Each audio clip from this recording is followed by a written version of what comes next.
what's up, ecosystem? Welcome back to ATI, the car shipping business channel. Please let me know. Do me a favor. Put it in the live chat. Let me know if you can see me and hear me okay. Please do let me know. I think we're live. I think we're good, but I just want to make sure.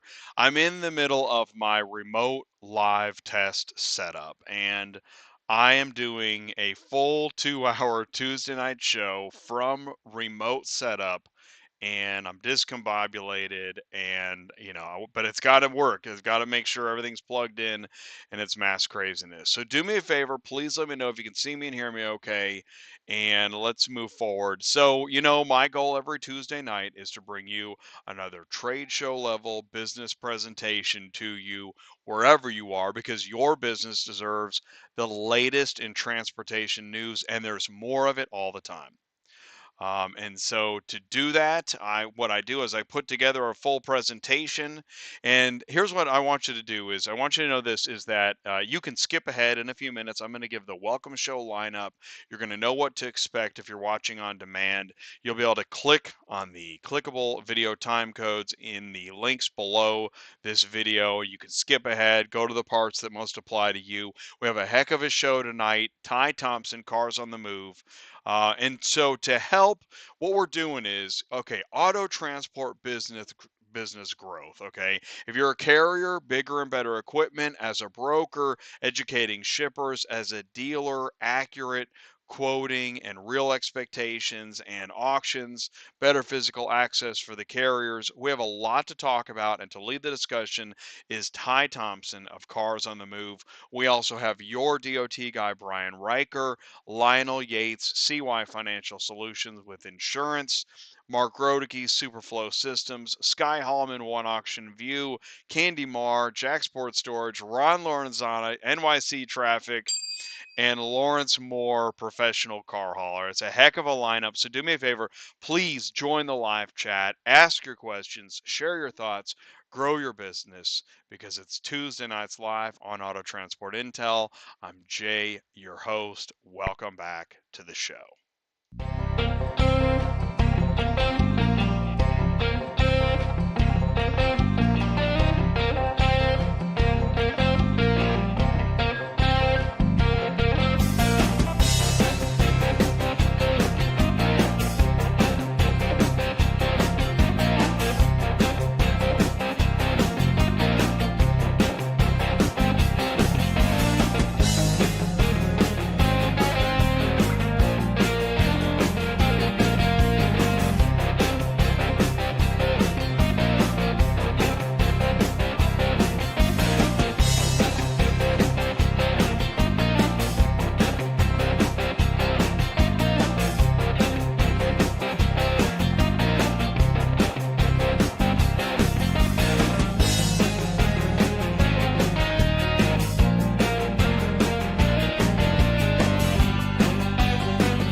What is going on, everybody?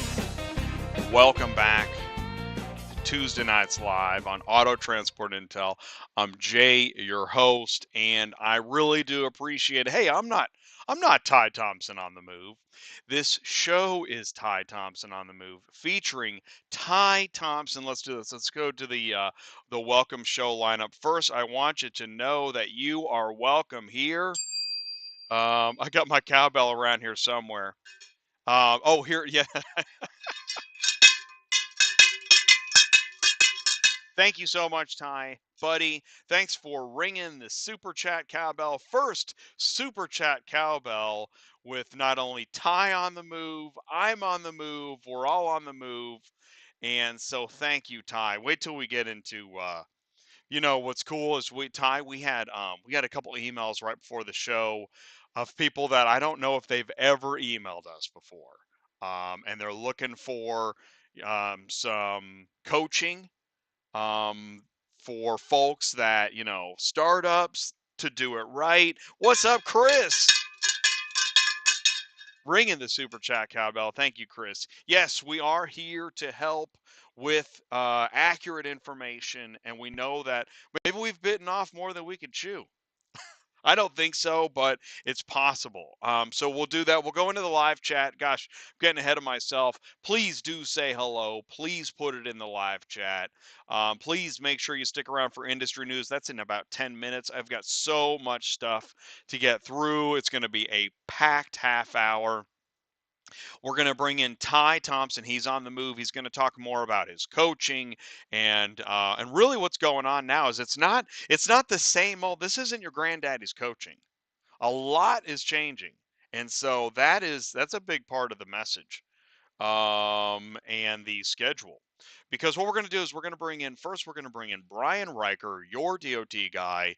Brian does a great job of mentioning all of the things that you don't really want to talk about, but are so important before even, well, you have your strategy, but then you have your proper setup of business. So Brian's going to join us for that.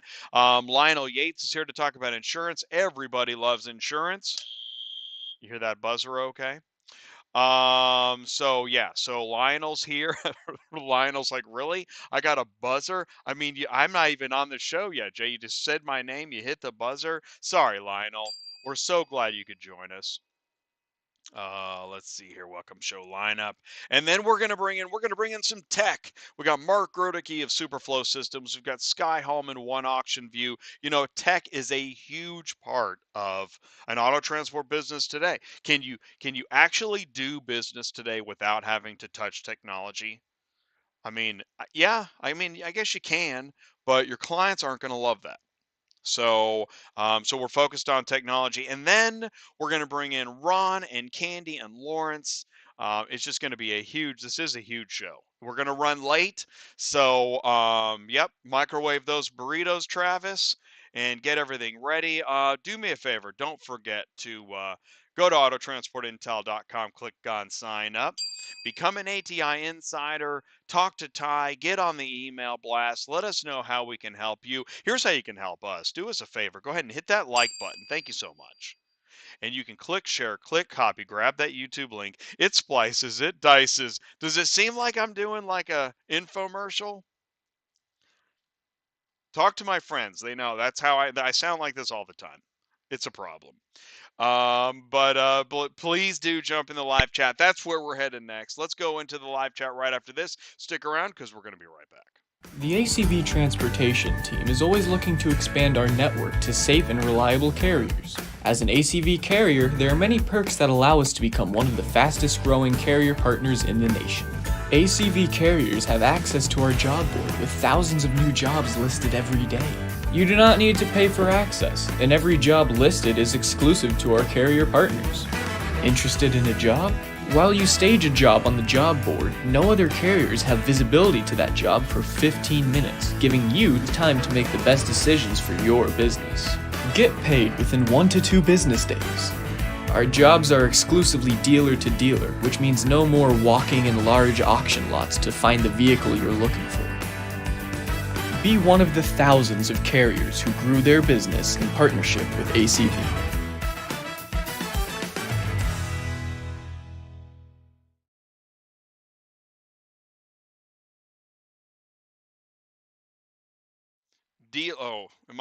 I'm late. I'm late coming back from commercial. Dealer transportation, peace of mind. Pick up, deliver, get paid on time. Go to acvauctions.com/ATI. I'm probably gonna have a couple hiccups tonight, and so we're just gonna keep on rolling and moving through. But yeah, there was definitely some black. We had dead air there. All right, cool. All right, so I got the bell, I got the chat. Let's go into the live chat. I'm gonna back this up. Let's see here. Gosh, how do I do that on this interface? Oh, this is hard. Going remote live, this is tough. I could do it. Treg Hopkins in here first. Hey guys, here to chat. What's up, Treg? Thanks for saying hello. Long-time listener, first-time caller. Cars on the Move. It's where I get my car shipping business used. Thank you, Ty. And Silverman's here. Anybody in San Diego headed to the East Coast? Oh, and hello, Jay and Ty. Vlad is here. Vistaga's here. Chris Chamberlain is here, ringing the super chat cowbell. Feeling a lot like the late 70s. Yeah, wow. Yeah, dude. Yeah, rates are just going to have to go up. They're just going to have to. Oh, Kimberly's here. Tuesday Nights Live. Glad you're here. Thank you, Kimberly. Mark Groteke. What's up, Jay and Ty? ATI fam.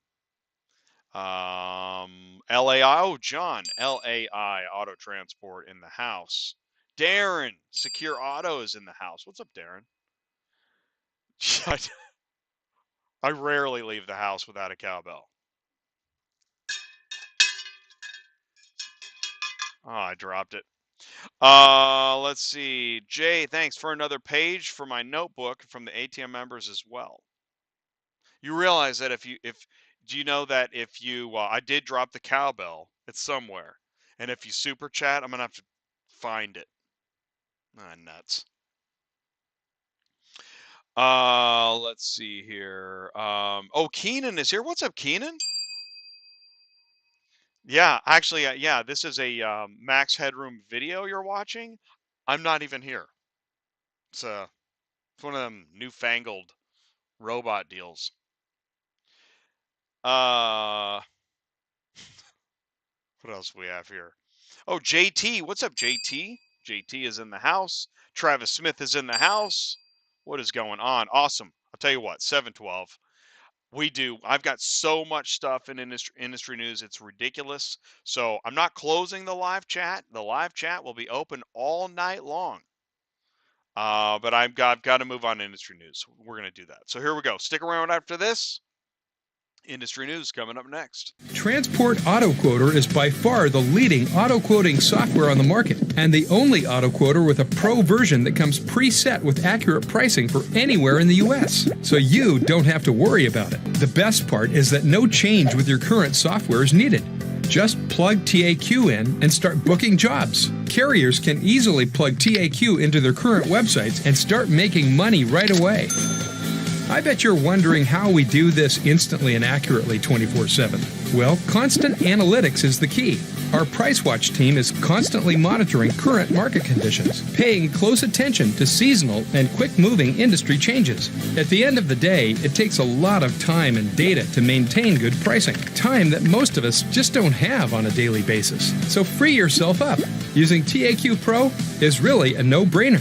Save time and money, maximizing your leads and optimizing your online investments. You'll finally be able to sleep well at night knowing that TAQ is on the job selling for you 24/7. Never missing a potential job.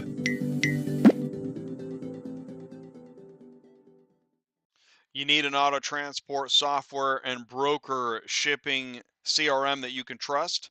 Provide instant, accurate quotes online with Transport Auto Quoter by SuperFloSystems.com and move with Pro ABD CRM.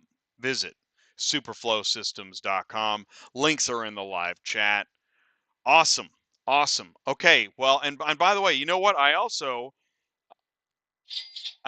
should have my sound effects. I'm trying to literally replicate my studio desktop in a remote live setting.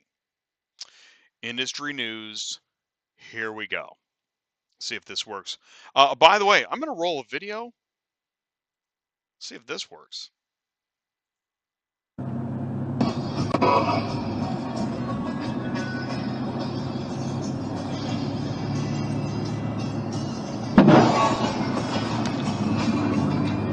I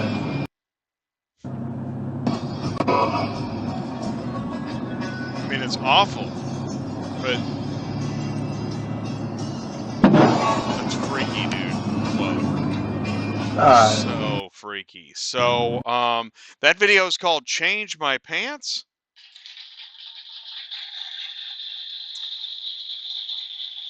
Oh, can you hear that? Oh, I don't know if you can. Doesn't look like you can hear that. Who knows? Let me know. Could you hear the applause? Please put it in the live chat. Don't be shy. And let us know, yeah, what you thought of that video. So let's go into industry news. This is Ty Thompson on the move. This is Tuesday Nights Live, 232 in a row. And Ty Thompson, Cars on the Move is our Friday show. Ty Thompson is the host. And Ty is on the move. He's actually on his way to sort of. Oh, turn it up. Here we go. How about this? What does it sound? Does it sound like anything? Ty is on the move, and okay, so he was traveling. This is, I think he was in Tulsa earlier today at America's Auto Auction, at the Z66 Auto Auction. Ty loves auto auctions. He rolls around in the transport parking lot, and he talks about transport. This is an interesting photo, Ty. Very interesting. That's right. Carvana has made huge news recently, and we'll be talking about it more. There's Ty and Hendrick at Manheim, Tampa. Big fans. Oh, Hanson and Adkins spotted in the transport parking lot. Always making friends. Ty is always turning people on to the channel and finding out what it is that will help them grow their business. What can we possibly do? The car shipping roundtables, we did one this is from January. We did one in February. We did one in March. And we haven't done one since. And so this is kind of another stab at the car shipping roundtable vibe and influence. Let's do this. Oh, here we go. We've got, thank you, Mark, so much. Mark ringing the super chat cowbell. New technology. That is correct. That is the correct answer. A no cowbell search. Scott Wood. Oh, yeah. Yeah, see, that's the thing. Exactly. It's an applause. It's not a flushing toilet. Well, how about this one? Jeez. Okay, that one I think. But yeah, the applause is strange. So what about, that's light applause. We'll see. Is this speaker's real tinny? So anyway, so yeah, I mean, the car shipping roundtable's really happy with the community work that was done there, but hard to coordinate. And so then we started another version. We got Carriers on the Move, Fast Eddie. We want you to send in your photos and tell us what's going on, and then we can bring you on to Cars on the Move individually, or just share what's happening, or get into if you're looking for a truck, trailer, insurance, whatever it is. But Carriers on the Move, Car Shipping Roundtable, it's all about community. The ATI Insider has been fundamental in helping us connect with those in the community. So we want you to keep on doing it. Sounds like a fire? Interesting. Well, thanks for that feedback. And even if you see the menu jump crazily, right? Here we go. There's one. It's kind of a jump. I don't know why. So we look at the industry, right? OEMs, auctions, dealers, shippers, services, brokers, carriers, equipment, regulations, and loads. And each show I try to focus on what parts we're looking at and on behalf of what. This is definitely about carriers, equipment, regulations, etc., on behalf of those shippers. And so when we talk about front of the store, back of the store, front of the store where the car is sold, this is a back of the store show. We're going to be much in back of the store. I've declared that 2022 is the continuation of the adaptation. If it were a novel, that would be the title. When the auction is a packed house, you'll find Ty having hot dogs in lane 8 networking. It's all about networking. That's why he loves hanging out at the auction. And so we're also going to be talking about this. NADA is going to keep popping up because NADA is the end of this week. Ty is on his way to Vegas right now.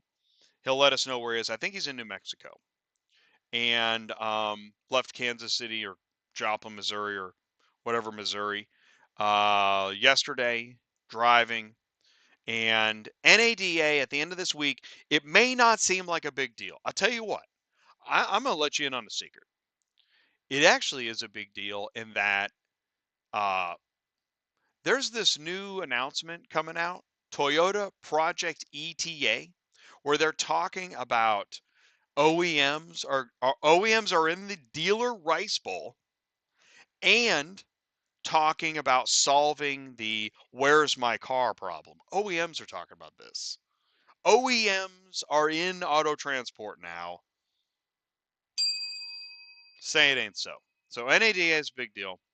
We're going to be talking about it. We'll be live at NADA. We always love talking about trade shows, how important they are, what a big deal they are. Our friends at Black Widow will be there. We will be live with Black Widow on Friday. That's in the North Hall. If you are going to NADA, look for us on Friday. That is the 11th. We'll be at the Black Widow booth in the North Hall on Friday. And then on Saturday, we're going to be hanging around with our new friends at VinQ, Jason Rice at Lot Pop, which, by the way, I think are we going to be on CBT? Ty, is that right? Are we on CBT? Like, is it this week or next week? Man, that's fascinating, dude. That is wild stuff. And so on Saturday, yes, we will be in the West Hall. This was shared on LinkedIn.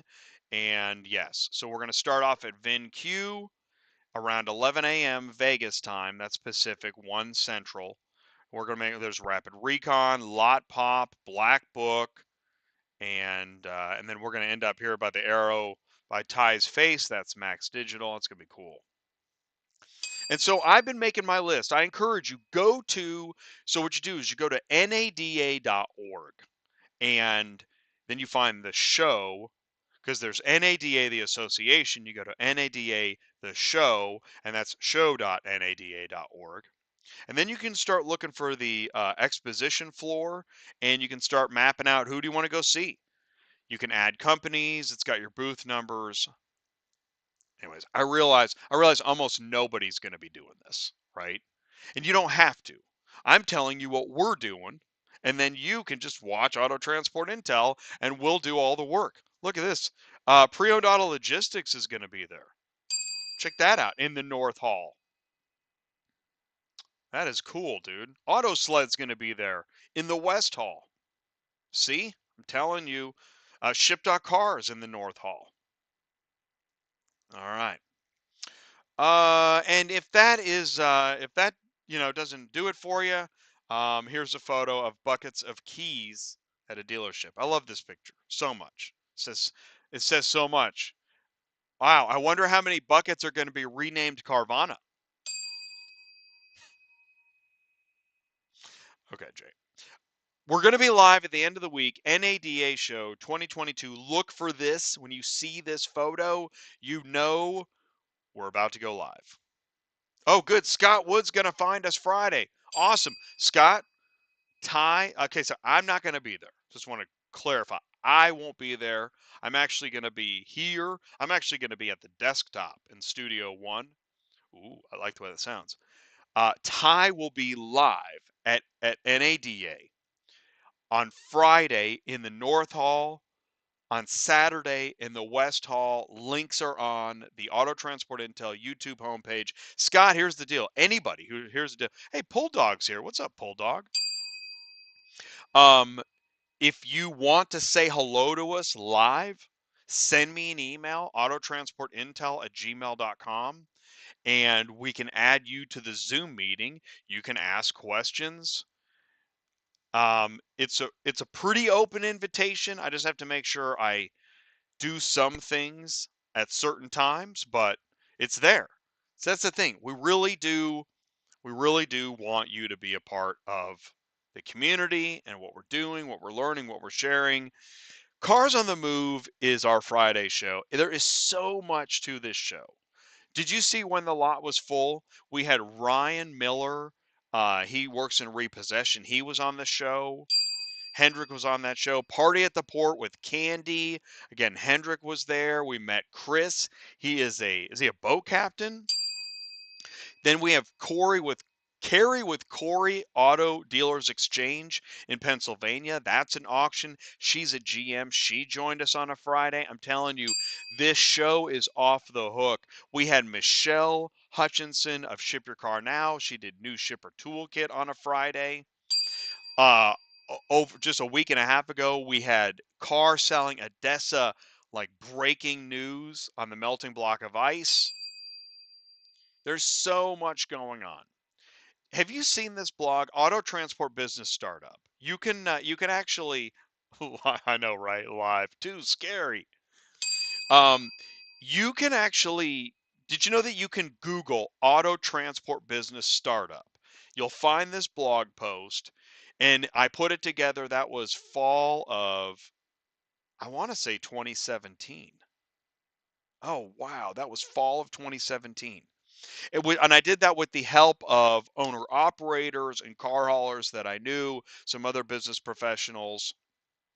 And that kind of set the stage for what happened in the years to follow and bringing in Ty. Because I knew, like, okay, all right, newsflash, I don't load trucks, right? See, I don't even say it right, right? So I don't drive, I don't load.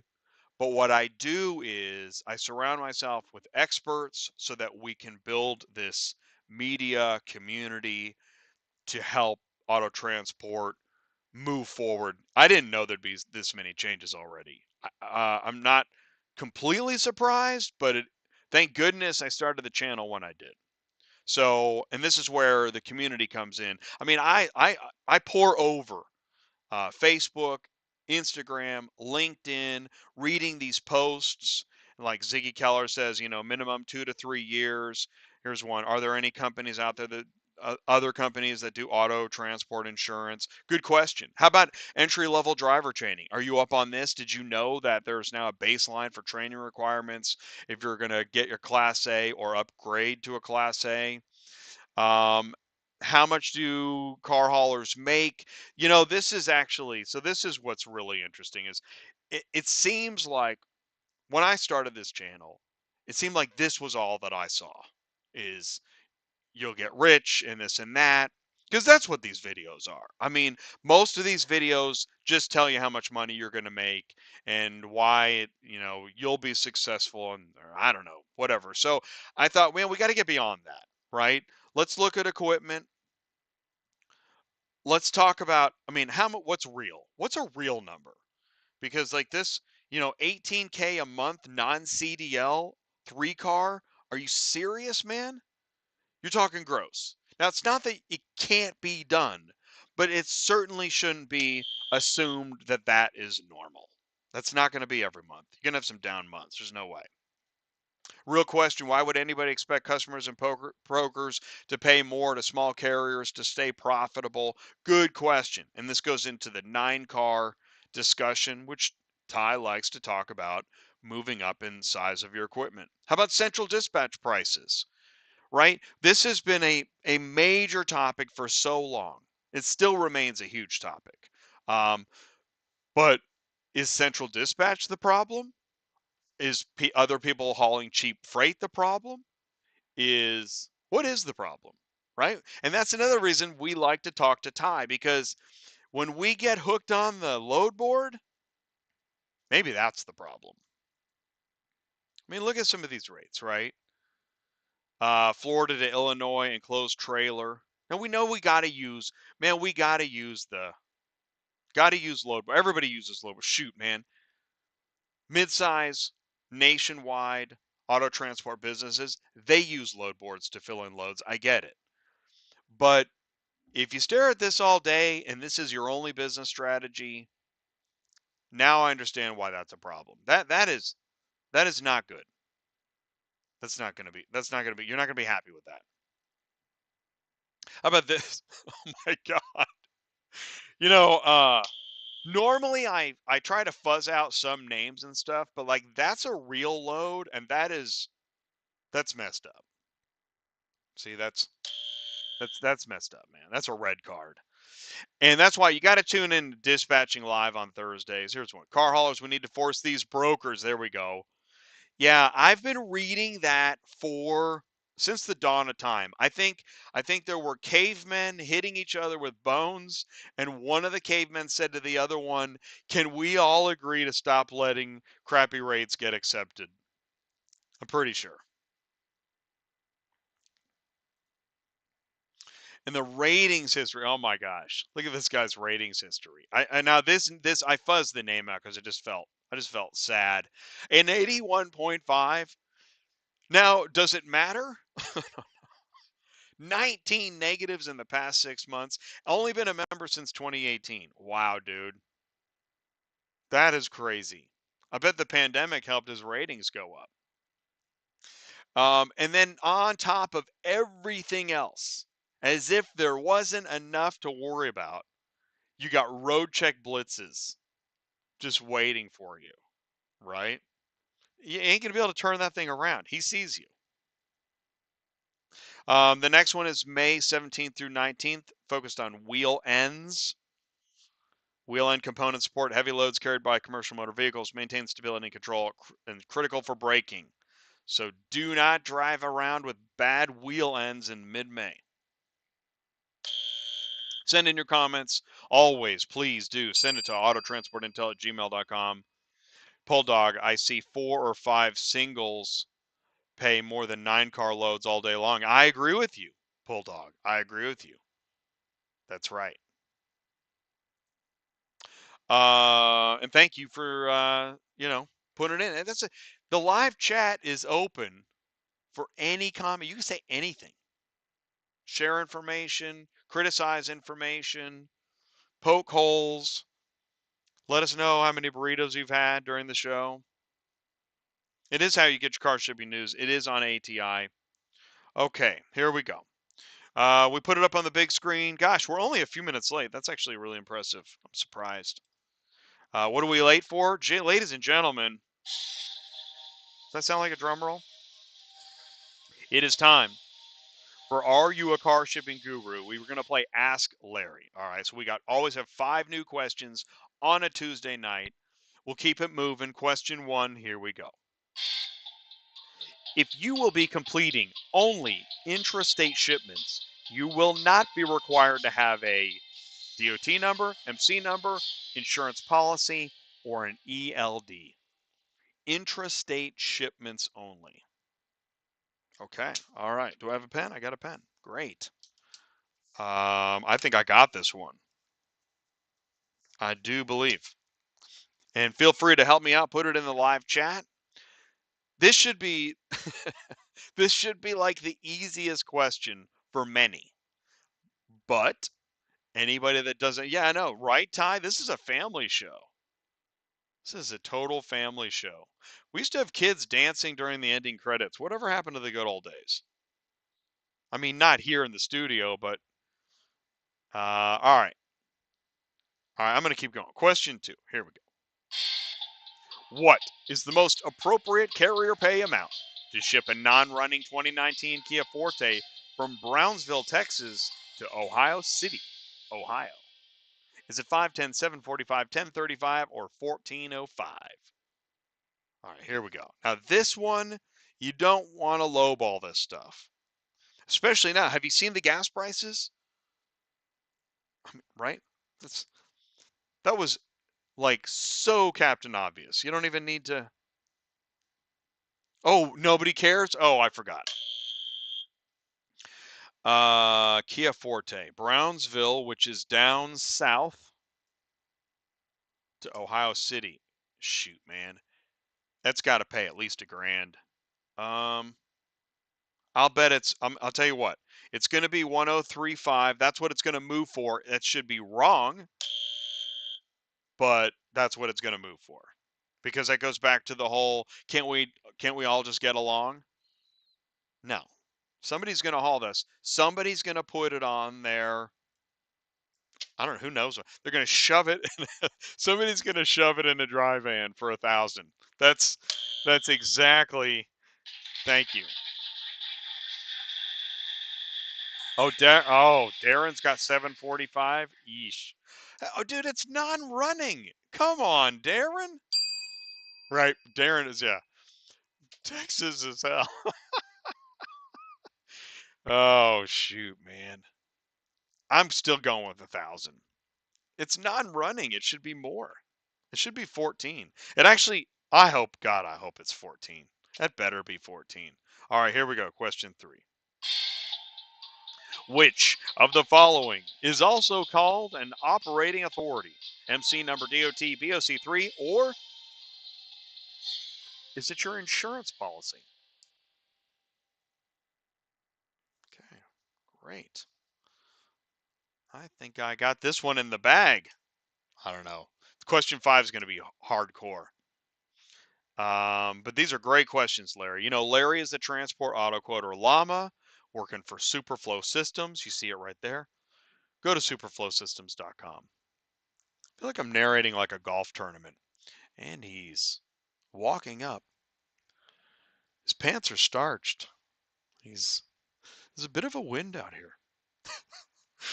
Okay. All right, here we go. Question 4. What is the most appropriate carrier pay amount to ship a non-running 2017 Ford Explorer from Dubuque, Louisiana to Tacoma, Washington? $985, $1355, $1825, $2250. Here we go. Now this is a dispersion. Non-running Ford Explorer, Louisiana to Tacoma. Yeah, I'm gonna go $1825. I mean, I would like to, but it's just, man, these rates, right? Am I right? The rates just stink.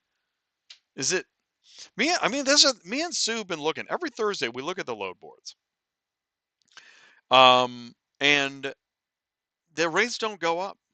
It doesn't matter. Putin invades, rates go down. Fuel goes up, rates go down. Like nothing raises the rates. Pandemic hits, rates go down. Actually, okay, so here's what happened. About a year ago, loads went way up. But did the rates go way up? Dealer profits went way up, not carrier profits. I don't understand it. I don't know what it takes. Right.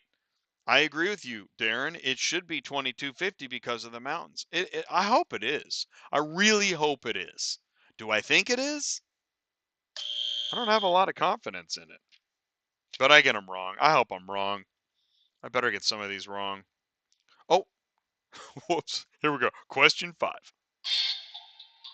Blank is a unique 2 to 4 letter code used by federal agencies to identify your transportation company. Is it your carrier code, UCR, SCAC, or DOT number? I actually think I know this one too. So I've got my 5 answers written down. There they are. No peeking. Keep your eyes on your what did they used to say? Keep your eyes on your own papers. Can't say that anymore. No, there's no paper. All right. Well, listen. Thank you guys so much for playing. Are you a car shipping guru? Thanks for saying hello in the live chat. We do have, yeah, it should go up. Like tonight. We do have a lot of people that are going to be on the show. There we go. SCAC. That's what I got too.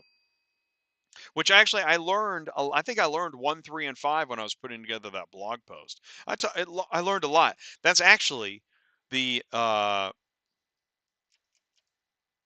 do they call that?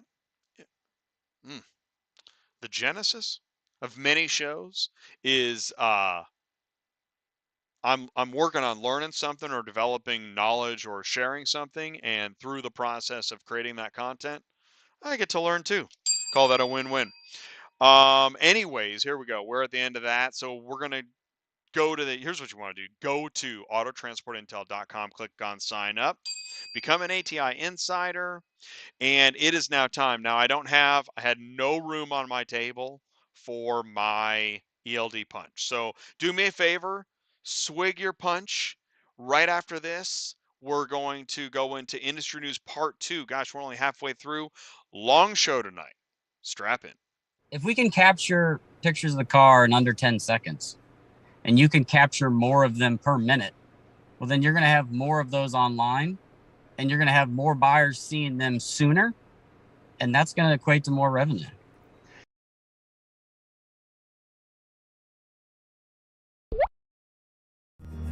Are you completely stressed out from all the calls and the contracts and the verification of loads when nobody answers the phone? Call Murphy Auto Dispatch Services today. Murphy Auto Dispatch Services has over 15 years of experience in the transport industry. We are your office while you are on the road.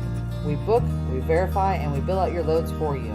We have an excellent accounting staff and an even better dispatch team. Give us a call today at 417-273-0000. 0021. Or if you want to email me, it's murphyautotransport31@yahoo.com. Give us a call today.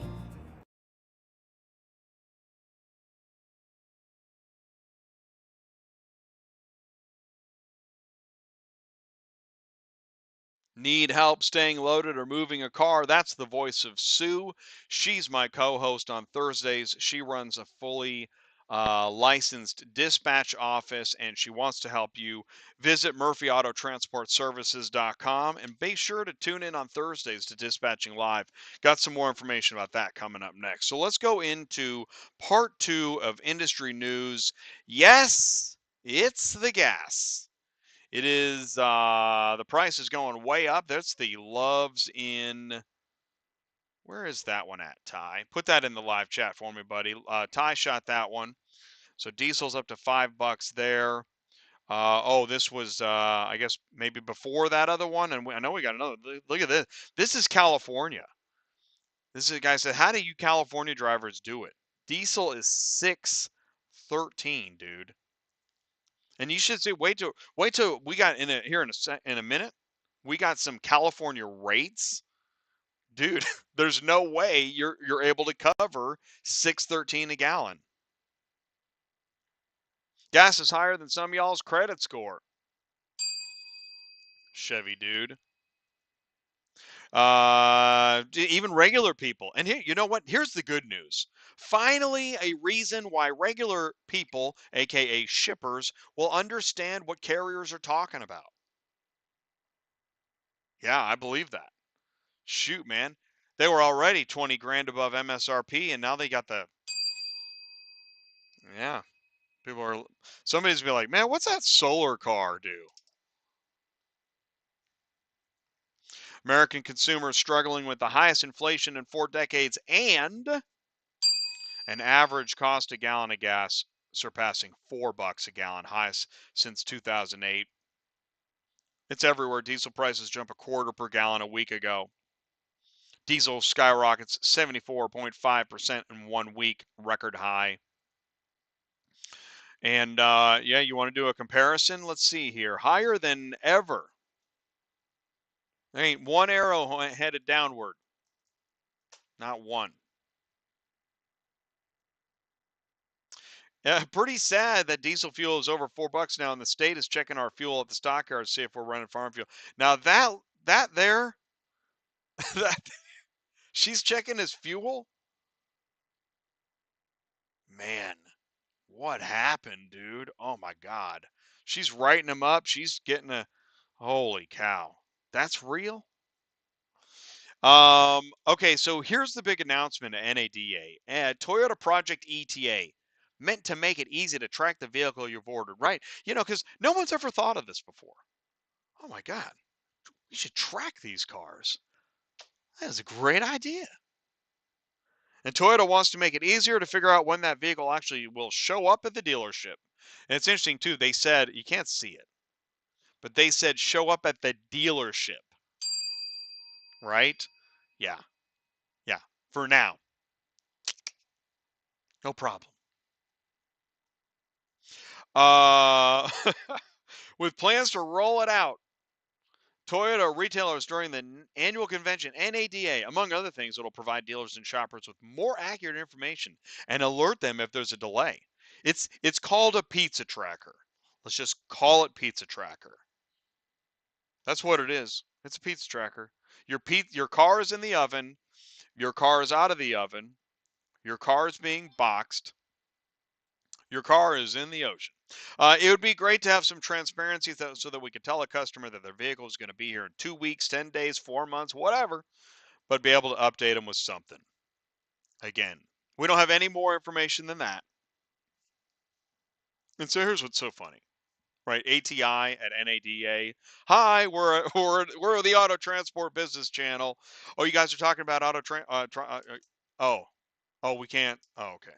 All right. Well, we'll be over here talking about it, and let us know when you're when you figure out that whole pizza tracker deal. Carvana bets $2.2 billion. ADESA U.S. acquisition expand its reach. This was the huge news. It's still big news. Still seeing some people are still falling out of their chairs.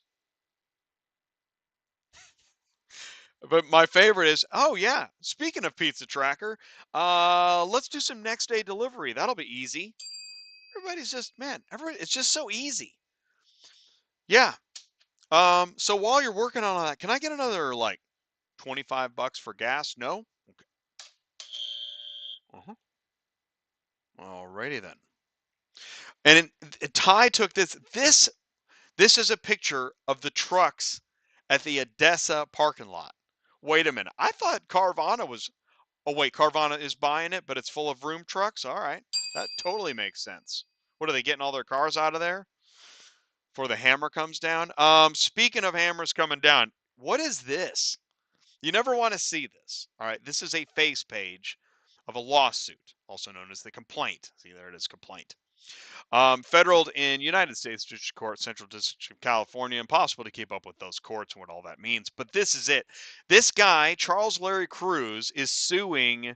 Look at all these. Look at all the named defendants. You know why? Who's at the top of the list? Oh, Rivian. What is this all about? Well, Rivian is being sued by a shareholder after rolling back EV price hikes. Okay, so what happened is Rivian, the lawsuit came after California-based Rivian sparked a customer backlash on March 1st, just a week ago. They raised the R1S's price from $84,500 to $70,000. Oh, right. It went up $14,500, which in today's world, they're like, that's normal. But, and then the R1T from $67,500 to $79,500. So then Rivian had some problems and canceling orders, this and that. Here's what's interesting. Rivian's an Amazon.com backed company that went public at $78 a share. Now it's down to $42 a share. So who are all these guys? Oh, this is the initial public offering. These are everybody else in the named. Now, when they do a lawsuit, they literally name everybody. I mean, you know, anybody you can think of. The dude standing down the street. There was a guy eating chips nearby. You know, you just name everybody. But this is a big deal, and that's why I shared it. I found this. If you want to, I'm going to share a couple links here in the live chat. If you want to do your own deep dive on this, there's the link. Block Leviton. I think that's the law firm.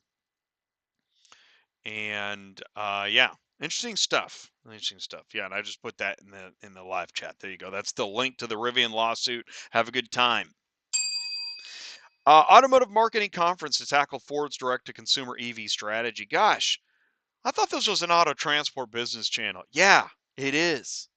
See, you know why OEMs and dealers are like, yeah. You guys just go ahead and move your cars and do your stuff, because they don't think we're on top of this stuff. And that is stopping. We're done with the whole granddaddy did it this way stuff. This stuff is happening and it affects auto transport. We're going to talk about it. This is weird. Okay, so Ford now. Yeah, let's go back. Ford marketing strategy.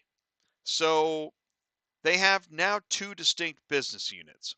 They have one for the internal combustion engines vehicles, that's Ford Blue, and then they have Ford Model E, that's for their EVs. And consumers will place their orders for EV models on a Ford managed national website. What? Oh my gosh, dealers selling new EV models will have to move to a one-priced MSRP and accept a fixed commission paid by Ford. What? Dun, dun, dun. Oh my gosh. Dealers will serve as a delivery centers for consumers in a made-to-order retail model for Ford EVs. Yeah, tell me that's not going to affect auto transport. That's fine. That's fine. Go back to the get rich quick. Yeah, sure. Yeah, dude. Go ahead and do that. Changes here. Stellantis canceled all their franchise dealer agreements in the EU, gave its dealers a 2-year warning that new agreements will not be signed. Okay. And Stellantis also says, hey, we're not the bad cop. Blame it on the guys that love global warming and all that stuff, and the politicians and the EVs. Meanwhile, they told their suppliers that anything that comes up now is your problem. Sign right here. That was foreseen. They actually said this. You can foresee the future. Sign right here. Your problem. And to their dealers, and I'm paraphrasing and speculating live, but then they say to the dealers, "Hey, if you save any money, we want some of that too." But hey, hands off. We're good. We're the good guys. Yeah. Tavares says suppliers have to absorb the extra costs and warns that automakers must make productivity gains. Yeah. I don't know what is going on around here, man, but this is Auto Transport Intel. It's 4 times a week. This is you are drinking from the fire hose, dude. Make sure you join us on Wednesdays, DOT Compliance. Brian Riker's here tonight, too. We do How We Doing on Wednesdays. Don't flip it, dude. Do not flip it. You don't have to. I mean, there's going to be those times where the tire blows and then, some guy's making a recording and it ends up on a show. That's going to happen. But you don't have to flip every load. Thursdays, load board search advice, dispatching live. We did this is an oldie but a goodie. Top 12 auto transport load boards. What's good about it, Jay? We'll put it in the office. That's what you do. Don't like it? Broadcast it. Put it in your office. It's happening. Now, this is interesting. This came through Joseph Jane. He sent this to the broker. Again, I may not fuzz everything out, but it is still a family show. He sent this to the broker, you greedy effing parasite. And then with the load and you're destroying the industry, destroying lanes, fascinating stuff. I mean, it goes on and on. And hey man, look, dude. Here we go. Here's your California. Will this load will this load pay for your gas? Seriously, will that load even pay for your gas? No. No, I don't think it will. Will that load pay for your gas? Maybe, but I don't think you're going to be able to eat, but maybe the gas.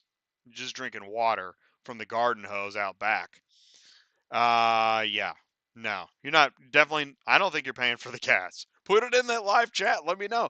Will that load pay for your gas? I don't think so, man. And they just keep going. And it's all this company. Bam. Bam. Now, here, see, these are those individuals that you scoop up and put on your 9 car, pay for your gas, and then, sit in traffic for 10 hours. But I digress. Anyways, just keep going. Well, here's what happened is Joe, he's going to be on the show Thursday. So you got to tune in Thursday. This Thursday, I'll put the link to it because we want you to say hello.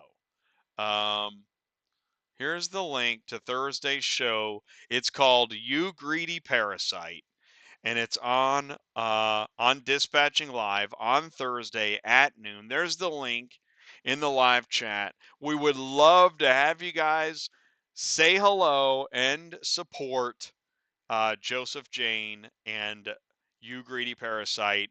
What we'll do is we'll start the show as normal on Thursday at noon, me and Sue. We'll bring in Joseph at 30 minutes in, keep him for 20:30. And oh my gosh, that is so awesome.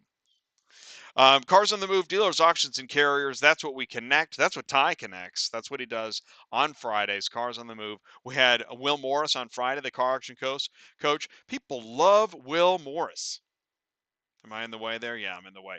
Yeah, no, Will is awesome. If you didn't see the show, check it out. Here, I'll put the link to that in the live chat because really, and what you want to do, and that was a remote live test as well.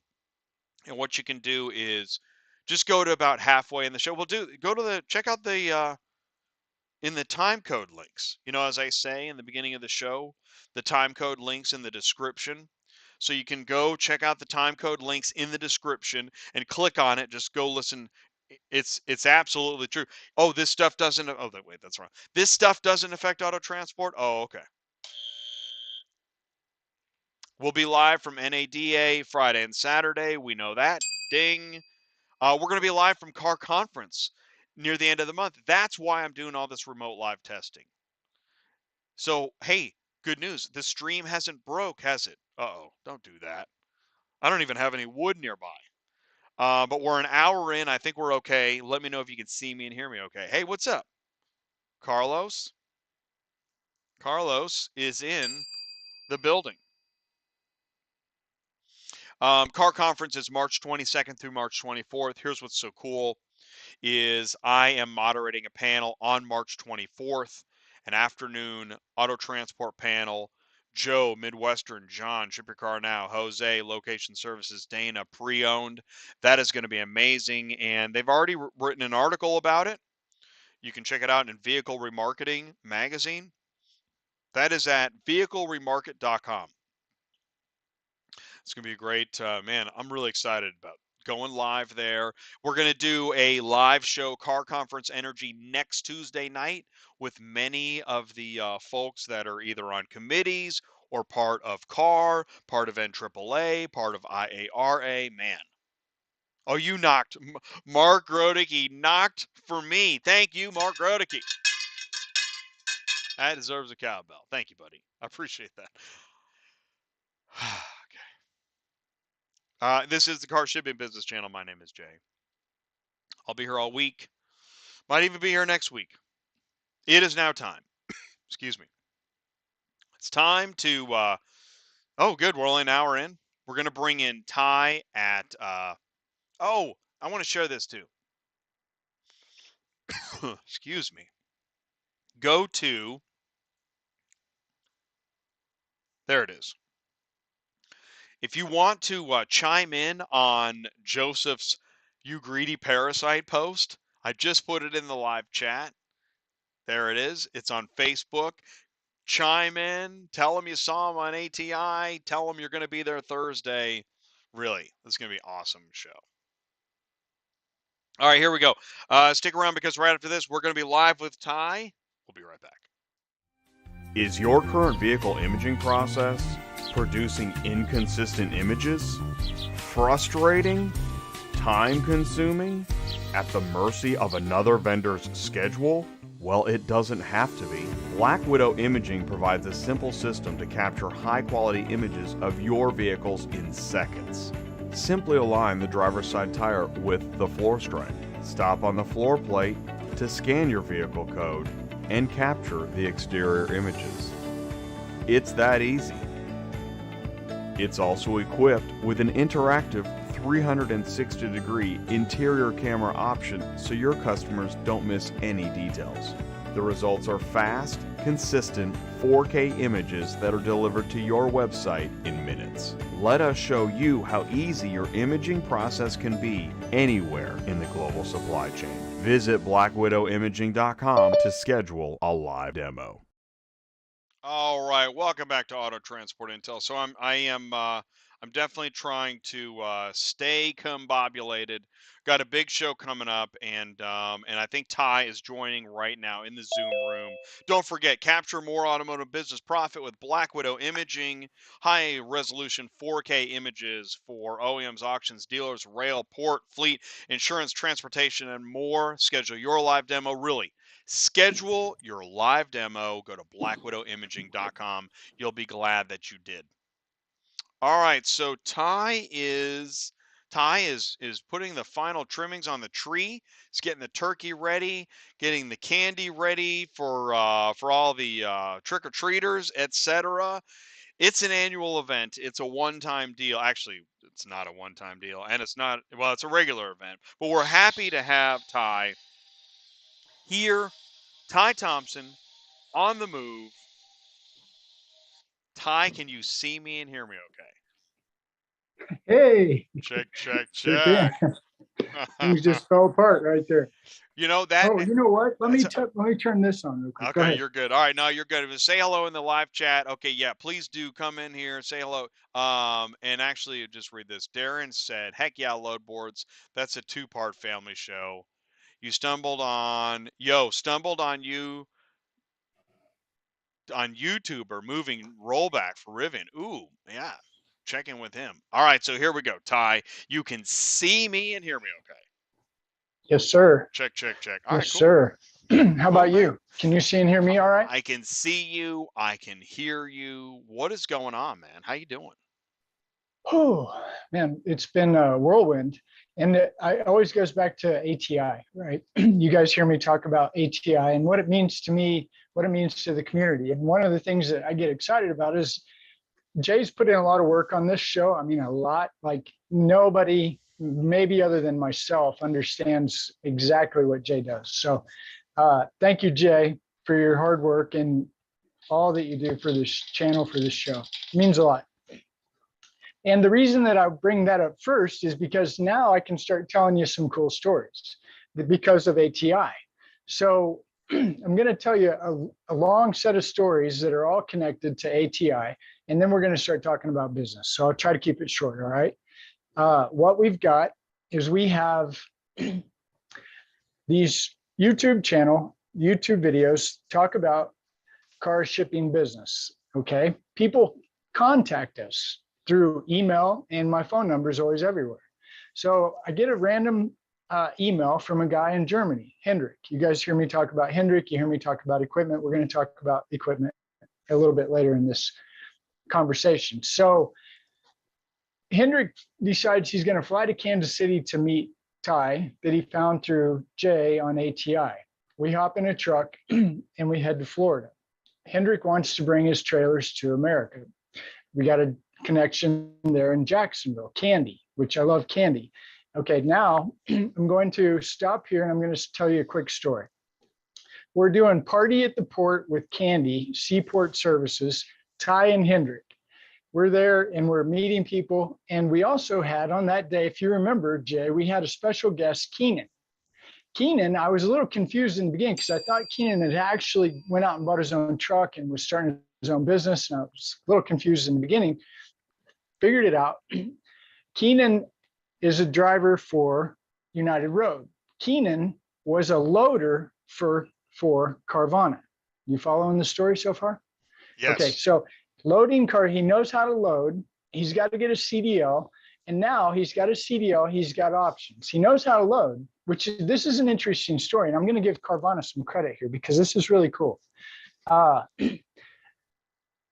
He's loading trucks. He gets this. Everybody's always like, how come you don't start your own company, Keenan? Well, I don't know. Okay. So he watches ATI, he figures it out. I want to at least go drive. Then I can next step, start my own company, which is really smart. So anyway, after the show, it's 3-4 weeks later. It's really been bothering me. Why did he not just go drive for Carvana? Right. That was the question that was in my head the whole time. So finally, I think it was yesterday or the day before, I just called him. I'm like, look, I got a quick question for you. I really need to know the answer because it's driving me crazy. It keeps me up at night. This one guy and this one story is really keeping me up at night. That's true. So, Keenan, why did you go to work for United Road and not Carvana? Basic, simple question. Well, Carvana, their drivers go from here to here and back. They're home every night. And they basically get a check. And that model works really, really well for certain people, right? And kudos, high five, slap on the rear. Good job, Carvana. That really is cool. Because to me, that demonstrates we care about our people and we care about getting the job done. So Keenan went to United Road because United Road is going to set him up to kind of be a quasi, if you will, owner-operator. So he's learning the ropes, learning how to drive, learning how to get cars. He already knows how to load, and he's getting to keep track of his fuel, his insurance, all these things, maintenance that will enable him to take the next step someday, which is starting his own business. So because of ATI, we get people like Keenan, and we get to talk to people like Keenan, real guys doing real work and informing us about what they see, what they do, and how they came to the decision they came to. Okay, so there's Keenan. Keenan, great guy. Super excited for Keenan. Love him so much, and thank you, Keenan. Okay, next is one more. Because of ATI, we got a guy named Joe Stedman. Joe signed up for the ATI Insider. Sign up, right? Talk to Ty 20, 30 minutes. We talk about everything that I always talk about. Who's your customer? How much money do you have? Where you live? Who are you going to talk to? What are you going to do? Okay, we got it. I want you to try to, there was a screenshot. Okay? I got it. It's here. Yep. Oh, right. But can we see the names and all the stuff on there? Oh, shoot. Or did you cut it out? I did cut it out. I didn't know. I didn't know. Yeah, oh, shoot. Okay, well, that's all right. So talked to Joe maybe 2 weeks ago. Joe gets his CDL. Joe's ready to roll. Joe calls me today, really upset, or yesterday, really upset because he can't get on central dispatch for 60 to 90 days. Okay. So, hey, Joe, remember what we talked about? Talked about going out, shaking hands, talking to car dealers, asking the basic questions. Yeah, I think that's maybe what you're going to have to do for now. Okay. So I'm on LinkedIn probably more than I need to be, and I see this post. Put it back up there, please. Mm-hmm. There you go. Okay. What does it say? It's just Southern Auto Auctions? Southeastern Auto Auction. Southeastern Auto Auction. All right. I see this post today, and I see the guy who posted it, and it says I think it's CF or C&F Finance or Financial.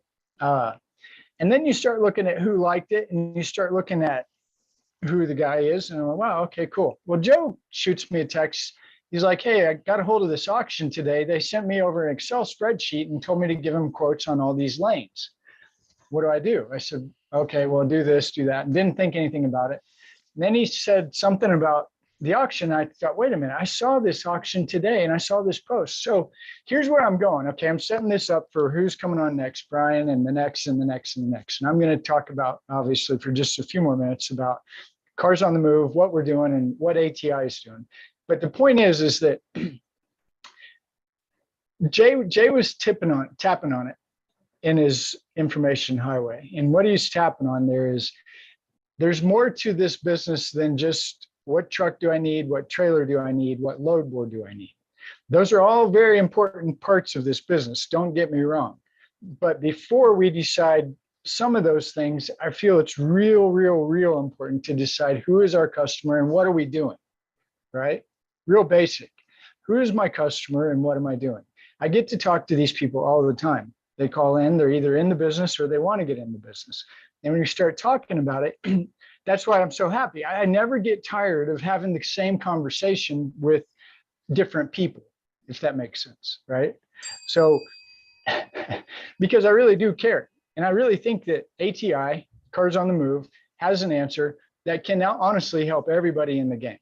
And it's called Let's All Get Along and Play, right? So you guys have watched me get kicked out of places. You've watched me get kicked out of dealerships. You've watched me get kicked out of transport parking lots. You've watched me get kicked out of, you've watched the cops come up and try to drag me out of my car, right? Remember that Thanksgiving a couple of years ago? Right. So it seems like everywhere the transport guy goes, there's some kind of problem. There's some kind of challenge. And I've watched this for a long time. So my basic idea to help, and the reason you see me at all these auctions as we go from Missouri to Nevada, Las Vegas, I'm stopping. I'm talking to anybody at the auction, any employee, if it's somebody just checking cars in, if it's the general manager. I don't care who it is I'm talking to. I'm going to go hit the transport parking lot. I'm going to stand there for 10 minutes. I'm going to see what's going on in the transport parking lot. I'm going to talk to a couple of people. Then as I get in my car and I leave the auction, oh, there's a dealer. I'm going to go stop and I'm going to talk to the dealer. So what I'm doing is I'm doing what I tell you guys to do every day in different cities, different states, because I sometimes feel like I'm losing my mind. Like I tell a lot of people to do this and I get a call back. Do you know a good dispatcher? Right? So nothing wrong with dispatcher, but that tells me you're going back to the load board and you're not talking to car dealers. You're not building a lane, and that's okay. That's fine. You do what you want, right? I'm just telling you, if you want to own a transport company and you want to call it your business, there are better ways to do business than not know what you're doing on a load board, right? Don't get me wrong. I've got techniques to use the load board to help you build your lane. I'm not anti-load board. I'm not anti-dispatcher. I'm just telling you that there's a better way to own your own business, right? Use the load board to your advantage to help yourself build a lane. The more people see you, the more people know you, the more you're going to be liked, and the more people are going to try to call you and want to do business with you. That's just my opinion. I could be wrong. So, Cars on the Move has been doing business for 21 years in transportation. I can talk about equipment. I can talk about DOT stuff. I'm not good. That's why I love Brian. I can talk about dispatching. I can talk about load boards. That's why we have Jay and Sue. I can talk about insurance. It's not my favorite either. That's why we have a guy like Lionel. We can talk about technology. We got Mark, we got Skye. And the reason I bring these guys in, then we talk about storage, and we talk about, I mean, there's so much to talk about, right? And Jay was talking in the beginning of the information superhighway. He was talking about back of the store, front of the store. I am the back of the store guy, but really, honestly, I pay more attention to what's going on in the front of the store.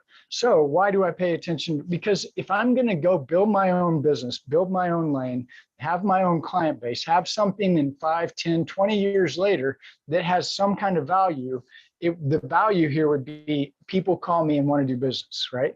And by the way, am I talking too much, too fast? How am I doing? Okay, all right. And by the way, you've got this whole thing with, like, I get people all the time that call and say, hey, Ty, I'm looking at buying a transport company. All right, send me the stuff. What do you got? You take a look at it. You see a gross revenue, you see expenses. And the first question I always ask is, where did that money come from? Right? If you want to buy this, where did that money come from? What are you selling here? Are you selling trucks and trailers? Or are you selling trucks, trailers, and customers? I'm personally going to be more interested in customers. Trucks and trailers don't get me too excited because they're usually worn out. But if you got a client base that I think I can work with, that I think I can build on, now I'll pay a lot of attention. If you're just selling me something that's, yeah, we get all of our money off of a load board. Yeah, well, where do you run? Well, kind of anywhere. Okay. And you've been doing it how long? About a year. Okay. And you're selling? Yeah. Why? Right. So enough of that. Here's where I'm at. Let's, rather than complain about it and sound like I'm a big mean guy, here's some suggestions for some people out there that probably are watching, right? Probably people like, say, Odessa, probably people like, say, Carvana, like Vroom, like Mannheim, like Americas, like Accelerate Group, like the Dealers Auto Auction Gang. You know, I ran into them. I was in Amarillo, and I'm like, okay, Amarillo is huge. Where are their cars? There's no Mannheim, there's no Odessa. What's going on? I couldn't find either one. So I started doing more homework. Oh, Dealers Auto Auction. Well, guess where they're at also? Oak City. Okay, so as you're driving down the road and you start seeing these, I don't know if you want to call it segments or miles, but it seems like you go this far and there's another one. And then you go this far and there's another one. So here's an idea for you guys, all you big auction people, all you guys with all the cars, is why don't we make our transport parking lot new guy friendly? Okay, for example, here it is. Somebody calls, they sign up through the ATI Insider, they talk to Ty, 20, 30 minutes, I find out where they live, I make a deal. Here, I know Scott Wood at Carvana, and I know he's got a place over here. I'm gonna send you over there and just tell them Ty sent you, Jay sent you, ATI. You know, all you're there to do is ask questions and watch. That's it. You're not going to steal anything. You're not going to break anything. You're not going to broadcast it all over the world. We're just here to try to learn, right? And I think as we kind of look at that idea, there's your university, there's your school that everybody's asking about. It's in the transport parking lot, right? Is that a crazy idea? I don't know, maybe. Whatever, wait till you hear my transport access idea. Okay, that'll really blow your mind. But forget that for now. So what you're seeing today, so Ty's job is like 400 times harder because things are changing so fast right now. All right. what I mean by that is I really probably would not want to decide to get in the transport business right now. I might wait a minute. With the fuel, with the war, with COVID over, with everything else that's going on, it may not be the best time. There might be opportunity. There's the new car chip shortage. There's used cars that are going crazy. Consumers aren't buying. I mean, you read these stories, you watch this stuff, and you're like, oh man, what am I supposed to do? Which way is this thing going to go? I don't know.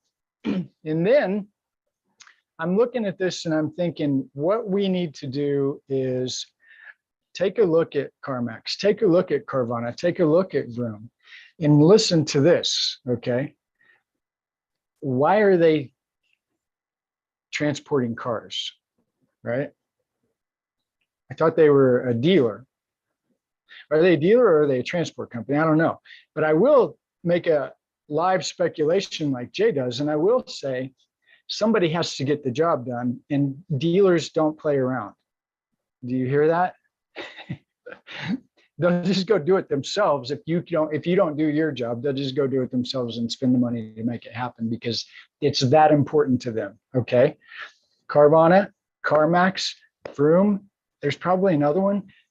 These guys with all these trucks, all these rollbacks, they're doing this maybe because we're not doing a good job. All right, that's on us, but let's turn it back on them. Why don't you guys invite us in and teach us how to do a better job? Show us what you want, talk to us. I mean, I was thinking as I'm driving all day, I'm thinking, here's the beautiful part. There was no YouTube channel to teach me how to do this business. You know who taught me how to haul cars? This will blow your mind. This is a true story. Car dealers. Car dealers that don't own a truck, don't know how to load a car. They're the ones that taught me the car hauling business. Let me say that one more time, because that's really good. Car dealers taught me how to do my car hauling business. You follow that? All right, that's enough of that. So Cars on the Move, ATI, we are moving. We're doing a lot. We're touching a lot of places, a lot of people, and we're here to help. That's it. I mean, Jay had an interesting phone call he told me about where a guy, big company. Hey, what do you guys know? What do you do? Right. And I see ATI because Jay, just like Jay said, he doesn't have all the answers. I don't have all the answers, but we know a lot of people, and we're knowing more and more people by going to NADA, Car Conference, FinTech, all the finished vehicle logistics, those guys. We start meeting people and they start seeing us and they, oh yeah, I know who you are. Okay, great. So, you know, it comes to, we don't necessarily have all the answers, but this is where you can find the answers, right, Jay?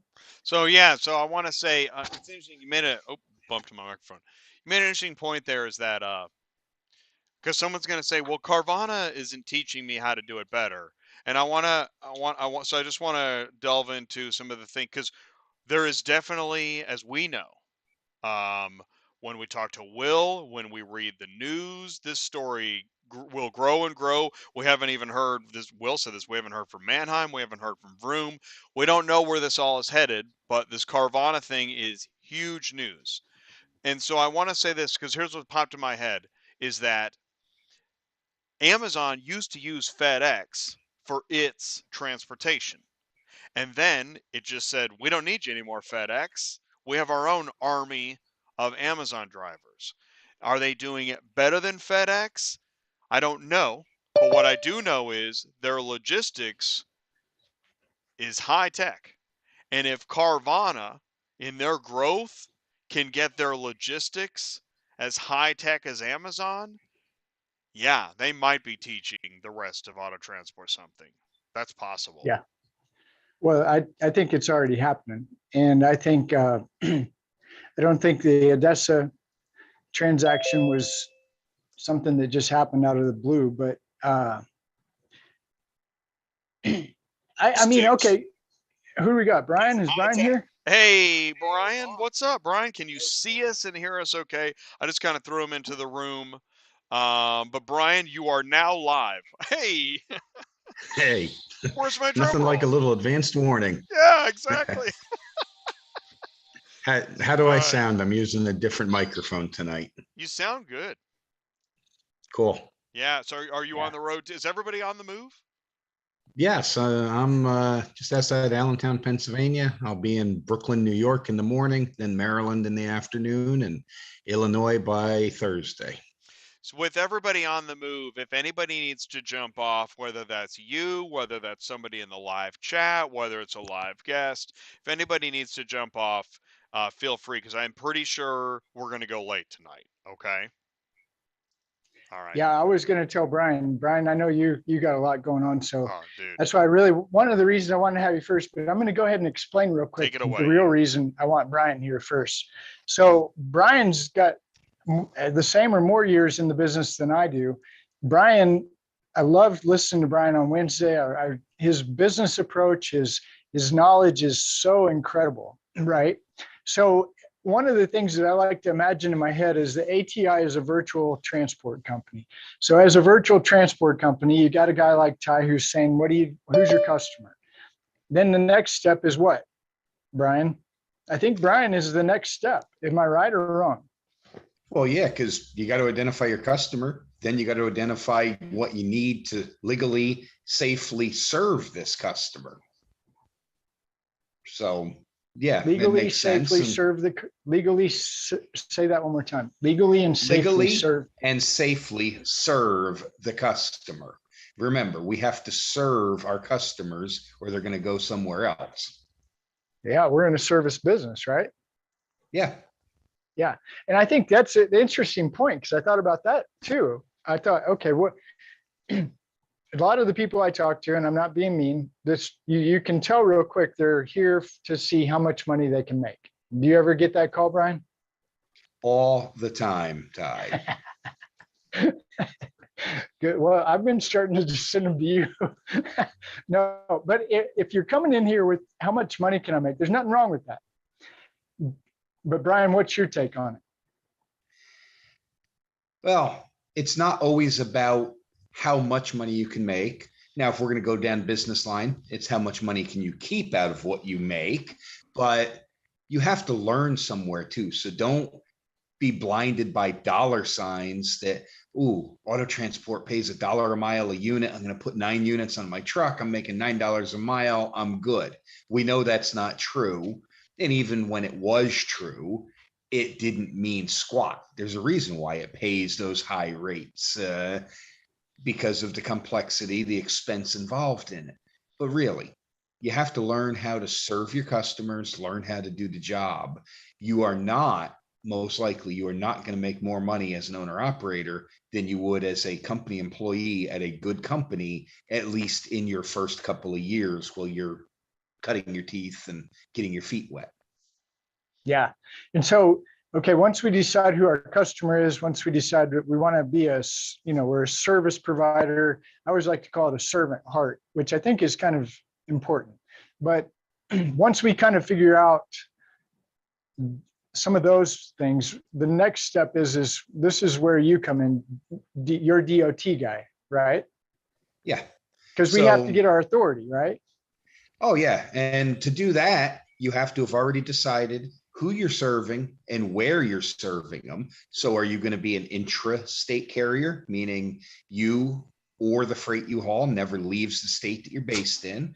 There's a good market for that in large states like Texas or New York or New Mexico. Well, maybe not New Mexico because there's not a lot of people out there, but you know what I mean. In some of these geographically large states, Texas and California are ripe for intrastate, but there's some caveats there too. And this is why it's important to identify your customer before you do anything, or your potential customer. Because let's say you want to haul out of the port and you want to pick cars up in Houston and just distribute them in Texas. Well, I'm an intrastate carrier. I'm staying in Texas. No, you're not, because of the origin of the car makes it interstate commerce. And going back to the questions earlier in the show from there was a question about interstate. What of these 4 things don't you need? And so we need to identify how we're operating, where we're operating, because there's also some state-specific permit requirements. That all has to happen long before you ever haul your first car, probably before you buy your truck, because it's also going to affect your insurance rates, which we'll let someone else talk about later on, where you're based out of, the lanes you run, even the type of vehicles you run, new versus wholesale used versus salvage. They all have a different rate. They all have different requirements. In certain states, if you want to haul point to point within the state doing salvage, they may want to consider you just like a tow truck and require a Texas TDLR license, for example, to move that wrecked or salvaged vehicle. And whether that's right or wrong, some of the locations you're going to pick up at will try to enforce that rule on you as if you were a tow truck. So there's a lot to this that you need to identify what you want to do, because you can't just be the number one question I get is, well, I just want to run all 48 states and I want to haul everything for everybody. And that just is not practical. Yeah. So when you say not practical, that's kind of an indicator to you that maybe somebody hasn't put in some thoughts about what they're actually doing. Is that where you're going with that? Absolutely. That means the business plan is not fully developed, because, well, it's nice to think that you're going to run all over the country. The reality is you're going to get a handful of lanes and you're going to go from point A to point B, maybe deviate up to point C, but you're going to run the same general areas over and over again, because that's where you develop your relationships so that you're not just relying on what's on the load board. Right. And so for a guy like me, like I can have the conversation with you, but I really would prefer to have you either hold my hand, walk me through it, or Brian, I know what you're saying and I respect it, but I would really prefer that you just handle that. Do you get that a lot? Yes, all of the above. I get some people that don't want anything to do with, you just tell me what I need to do and I'm going to do it. Give me the hoop to jump through and I'll jump through it. To others that truly want to understand the business. And that's I don't want to say that's the client I prefer working with, but I think that's the client that will ultimately be more successful because they want to learn everything they can about what they're doing. And I present myself and my services, and that's why I do the Wednesday live show and I do the On the Road with Your DOT Guy podcast on Saturdays. I present myself with the heart of a teacher. I want to help you learn, grow, and be better as you do. Now, I do offer packages where I'll hold your hand and do a lot of this stuff for you, but in the long run, I don't think that's best for your business. Yeah, I mean, I've even heard you say it. I've heard you say, I want you to know this. I don't want you to keep paying me.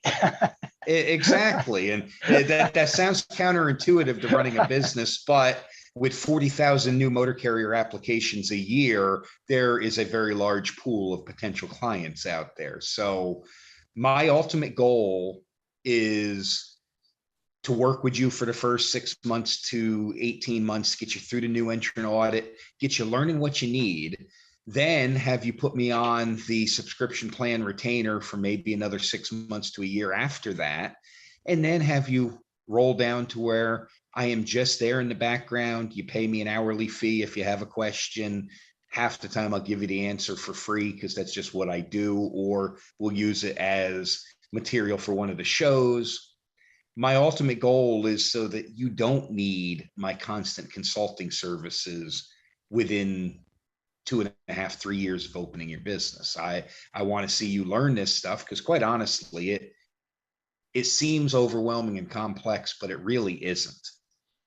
Right. So, okay, what I'm hearing you say lines up with what I think in my head, which is, okay, you got a truck, you got a trailer. I'm going to give you 6 months. And I tell guys this, I'm coaching all the time. I was like, look, I'll give you 3 to 6 months. If you really do what I'm telling you, you should call me back in 6 months and say, Ty, I have a huge problem. What's the huge problem? How can I help you? I have too many cars to move. I can't keep up. So what's the next step? Well, you become a broker or you add another piece of equipment, right, Brian? Mm-hmm. Okay. Yeah. So what I think I'm hearing you say is kind of the same thing, meaning there's an expectation when you tell somebody, I don't want to talk to you anymore. And that expectation is you're doing business the right way and you're growing the right way. Because am I hearing you right? Is it kind of a natural progression? It should be a very natural progression. Once you've been through an entire cycle, an entire year of business, it should be natural. Okay, I know that I have to renew my UCR. It starts in October. I have to do this. I have to do that. This should become routine. You get 3 or 4 IFTA filings, New York highway use tax filings in under your belt. It should become routine. Get through that step of hiring your first driver, adding your second truck. Then by the time you do the third one, you should need a little less guidance on it, because you should be learning and growing and researching as you do this. It really, sorry, Ty, I lost my train of thought there. Well, no, it's okay, because what I need, and I heard you say it. You said you're building relationships. You're building a business. And so Brian, what I hear Brian saying is the same thing I'm saying, but different words. When we're talking to people, it's our goal, it's our desire, it's our heart. We have a certain heart. Brian has a certain heart. Jay does too. I think we all might be somewhat of educators as well. But what we're really wanting you to do is succeed, right, Brian? 100%. And that's why sometimes I'll seem harsh when I tell somebody, I love your dream, but it's not the season for you to have that dream. It's a bad time, or you haven't thought about this yet. Go think about A, B, and C and come back to me with viable option to fix this, because it's amazing how many people, and it's America. It's the American dream. I don't want to take it away from anybody. I started my first towing company without 2 nickels to rub together, and it probably was a huge mistake. But I see so many people come to me that they want this so bad that they're making unrealistic assumptions about the revenue, the cost, the time. I mean, the cold reality is 80% of your new entrant applicants don't make the first year. They'll get their motor carrier authority and they're not in business 12 months later. So it's just about as high of a failure rate as starting a restaurant. I want to say this is that one of the things that I read, and this always catches my eye, dealers, OEMs, these public companies, any big company, when they do reference the transporter, and you'll see it just like in Toyota Project ETA, they're assuming the transporter is dressed, ready to go for customer service. They all assume that, which is not exactly what we're seeing boots on the ground. And Correct. I don't know how that parses, but those are 2 different realities, and maybe that's why when you're Carvana, you're going to create so you can control in-house what everybody looks like and sounds like. Well, they absolutely had to create that because they need predictability. If you're going to buy a vehicle online that could be located anywhere in the country, and they're going to guarantee you it's going to be in your driveway 5 days from the day you buy it, they need that dependability. They run trucks. I have somebody that works for Carvana at one of their locations in New York.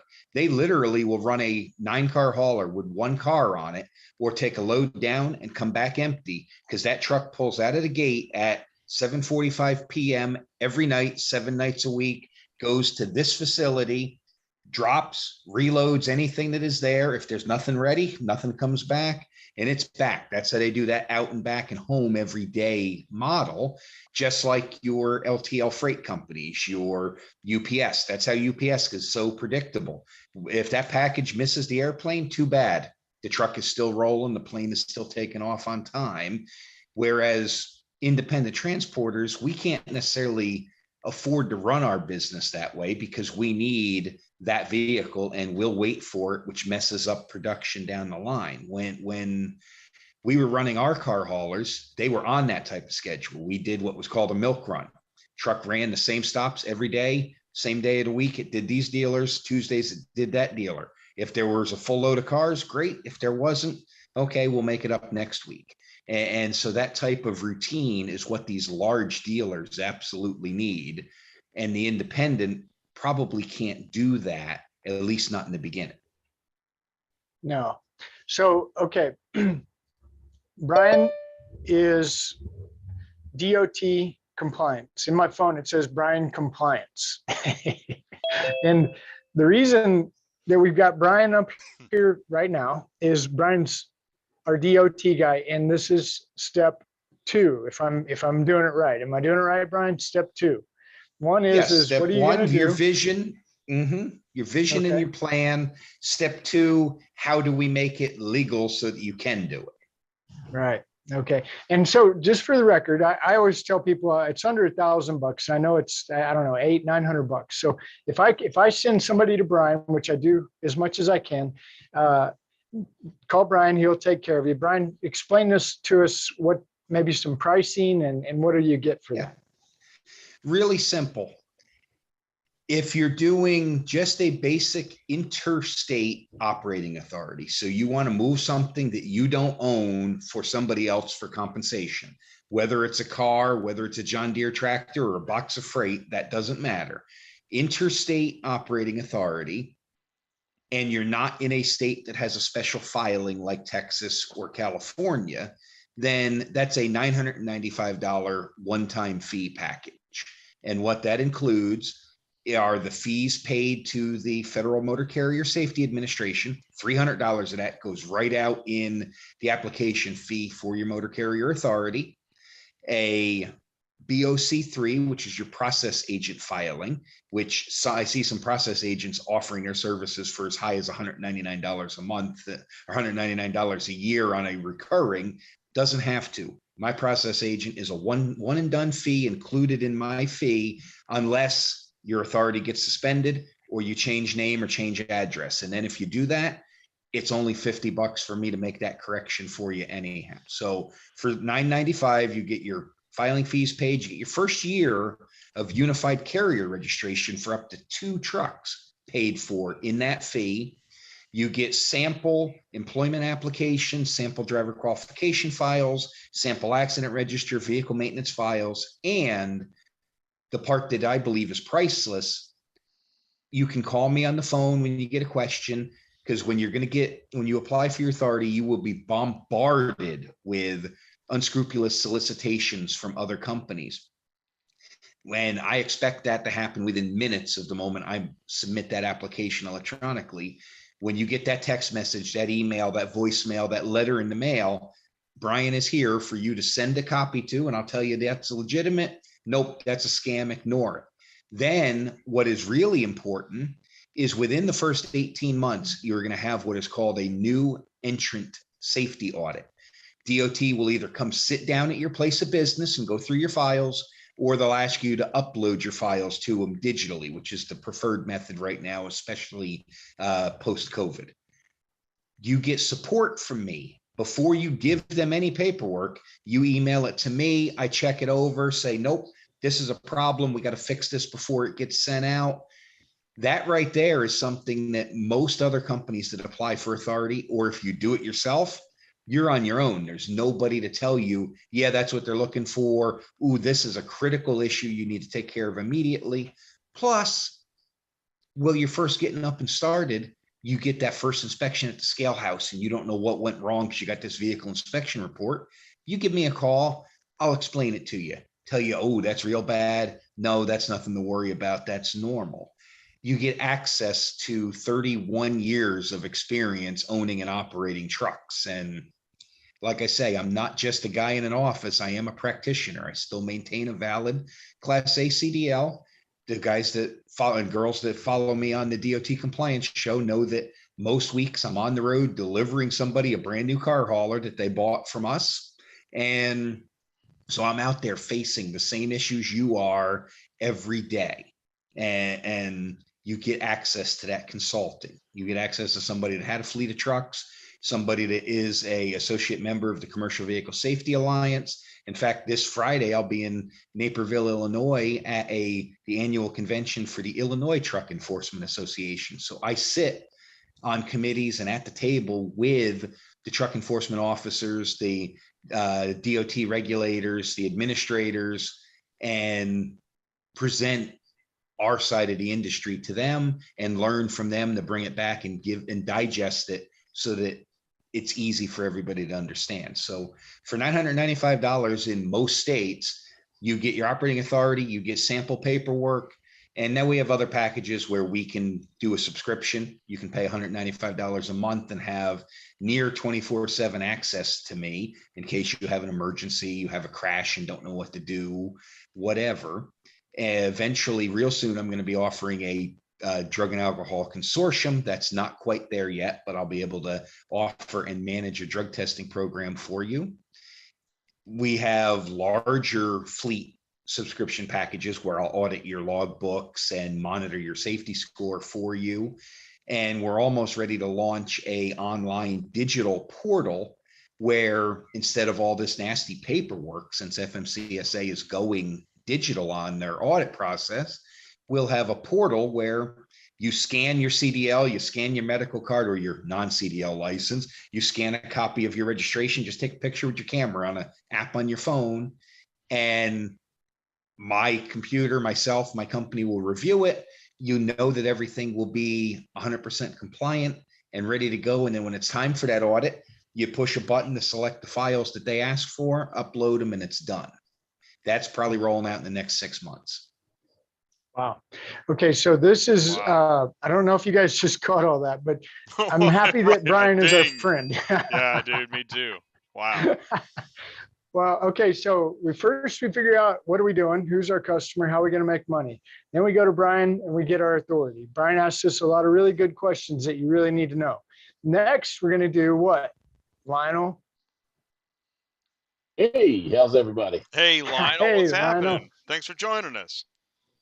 Thanks, Good to Lionel. see you guys. Lionel, you're with CYF. CY Insurance. I'm sorry, I got CY it mixed up. Financial Yes, sir. Solutions. Yeah. CY Financial Insurance, and you've had some experience in car hauling, right? Yeah, unfortunately there, Ty. But anyway, So you- I don't know who asked me to follow you guys and information wise and stuff, but man, listening to you and Brian, man, it was a tough acts to follow. Well, come on, It Lionel. is, You're every bit as important. In fact, Exactly. most of the time when I get a phone call, I'll say, call an insurance agent first. Here's one I recommend, and make sure you can afford this, because I'm seeing $50,000, $60,000 quotes for new authorities right now. And once you tell them what's wrong, then I tell them how they can fix it, and we work together. And so you're probably more important than me in the beginning, because you got to find them insurance before I can get them authority. Well, I'm gonna kick that back to you guys again, because once again, and I'll go off the foundation of this. The beginning of this, I wrote down in the chat box that everybody should take notes, because from the first step that Ty was talking about from the beginning to the categories that Brian was talking about, everything that they're talking about is in retrospect to formulate your system. Just like Ty was saying, your truck's not really that important. Your trailer's not that important. It's your system that is everything. What is your system? Your system comprises of everything that you practice inside of taking a car from point A to point B. How are you utilizing that system? Your lane that you're running, is that consistent? Is everything consistent up to the point of your compliance? All those things lead up to success. If you don't have each one of these things that these guys are talking about, just like Brian said, 80% of the guys that go and get a new authority, they're going to be out of business by the end of the year. The formula is there. You have to put a systematic system in place. And guess what it all leads to, guys? Your insurance. Because if you do everything right, you'll be happy at the end of the year. If you do everything wrong and don't have a system, they're looking to put you out of business. And I hate to add that in there. That's bad. So Lionel, this is where it gets a little tricky, because if I'm doing it right, and I want you guys, if I'm wrong, tell you wrong. But first I came up with the idea I want to haul cars, and then I figured out how to do it. And then I needed to get my authority. Now I got to get an insurance quote, but I don't have any equipment. How does this work, Lionel? Is that how it goes? Well, most of the time I'm cutting conversations short because of preparation, like you guys are saying. You got to be prepared for what it is that you're saying, and you got to be prepared mentally, and you got to have the correct things in place. I'm an insurance guy, but I'm a trucker at heart, man. I did this, and unfortunately, I drove the trucks.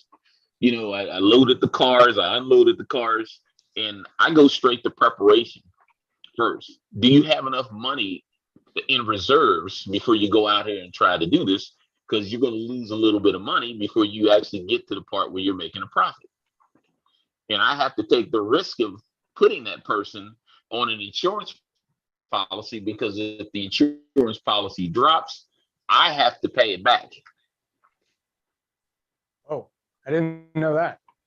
And see, that's why I have to, because they give you commission based on 12 months, and they forward you the commission for the full 12 months. You say that again. You got to pay the money. Commission. Yes. The commission, but still, you're paying money. If you have a $25,000 premium, which, like Brian said, they're higher than that. I'm lying. It's 25,000 right now, the way things are going, and they give me a 10% commission based on that. They give me $2,500, and if you go out of business within 2 months, they're going to prorate it and make me pay back for the other 10 months that you did not haul. Nice. Okay, so let me hold on a minute. That is brutal. But Brian, I thought Brian said that he's been hearing quotes of 50 to 52, 4,000 a year. And you're saying 25. That's a big difference. So what are we doing? Like I said, I think I could be lying. Okay. I'm more on the side of what Brian's thinking, because the problem is most of the guys he's talking to, they're calling the insurance company directly first. They don't have a seasoned veteran to sit them down, talk to them, to ask them, is that system in place that you guys are talking about? Exactly. Believe me, I could call up and say, hey, I got a guy here. He's been driving for another car hauler for 10, 15 years. He's talking to a safety director. He has his own safety director. He has his own safety manual in place. His driver's experienced, and I could take that into the underwriter and get all consideration on the insurance for that. But these guys don't know that. They're, hey, give me insurance. Just give me insurance, and that's what they're doing. Well, they'll call the and when 800 they say 60 number. grand, you call and talk to Flo. You're going to get a whole different price. They call out of New York and say, they call out of New York and say, well, how come I got to pay $150,000 a year for a premium? You're in New York. What do you pay for car insurance? What do you think you're going to pay for truck insurance? It's a very simple what did you say, Brian? But it's really not that simple. Go ahead, Brian. Wait, what were you saying, Brian? I'm sorry. When we get too many of us on here, it gets hard. What I was saying is, this is why I recommend people talk to Lionel or another insurance agent of their choice, but I like Lionel because he knows the business, before they even form their corporation or ask me to start their authority application, because sometimes just moving your zip code from one county to another can be worth $10,000, $20,000 in premium, provided that you can do it legitimately. I'm not saying that somebody that lives and works in the 5 boroughs of New York should have a Pennsylvania address to save money, but the reality is that Pennsylvania address would save them money. So that goes into your vision that you started with. Understand these things, that where you're based out of and where you're going to operate are expensive, as is your experience modifier, which is where the story you opened with the gentleman that was the loader at Carvana and is now a driver or a lease operator at United Road. That makes him so much easier when he makes that step out to his own authority. He can show a clear progression of how he learned, the experience he has. And so that's one of the things I recommend quite often is go work for somebody, make sure you like the business, but also you get that experience modifier. Lionel? Oh, great adage. And that's the greatest thing about living in America. You can start a business anywhere you damn well like. That's the greatest thing about living in America. But most of these guys, they go start the business and say, what do I do now? Yes. And, and it's more of a kind of put this fire out type thing. So here's what we're gonna do. Since Brian said we already have enough people or whatever. Here's what I'm gonna do. I'm gonna pile more kindling on the fire. We're gonna add Mark and Skye. All right, you guys ready for this? All right, so Mark and Skye, get ready. Camera one. Let's go to camera one, and let's go ahead and see if does it sound like a drum roll? Because up next we have, and I'm yelling. That's so typical. Mark, SuperFlo Systems, Skye, One Auction View. Here come the doorbells. Get ready. Here we go.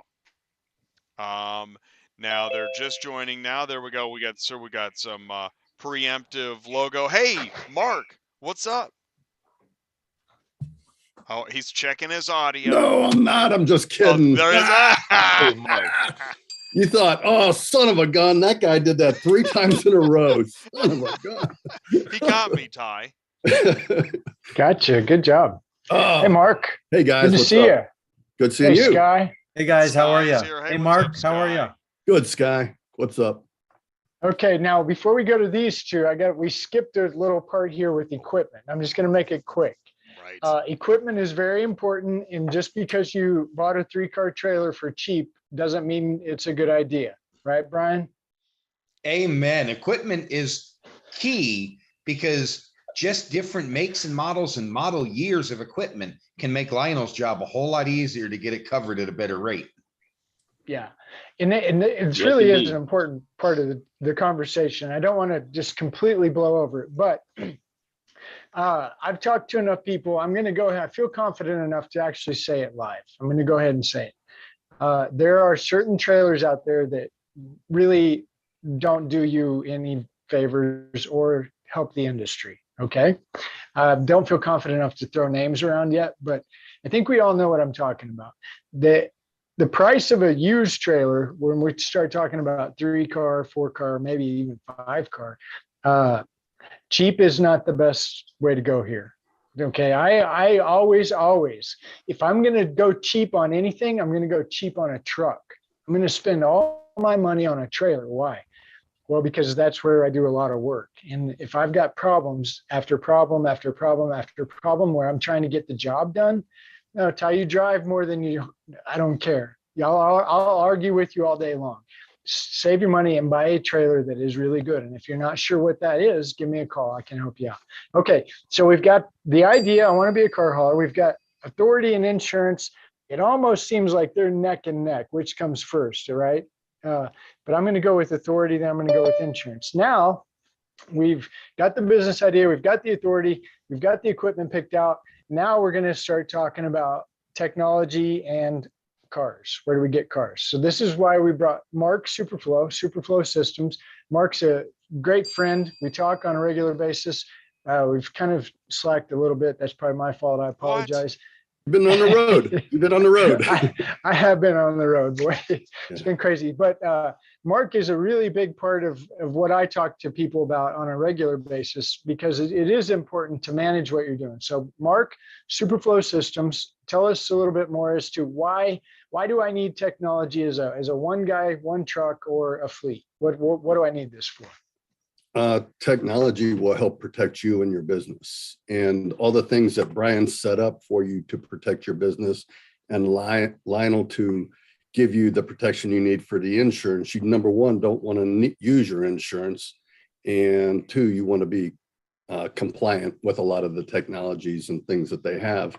So you have good inspections, proper photos, documentation of prior damage to vehicles as you do inspection. But starting maybe even before that is finding the load, finding what you want to haul. And as Ty really advocates for, is build your own business, find your customer, know who your customer is. That's perfect. And I think most guys have some form of that. But they they supplement. They have something where they're filling a spot, 2 spots, 3 spots on the way back, or on what's their anchor load, and they fill that, and they use technology for that. And SuperFlo Systems offers some technology. We actually have some cool technology which also anchors off other people's technology. So we really have a lot of really cool things for the auto transport carrier.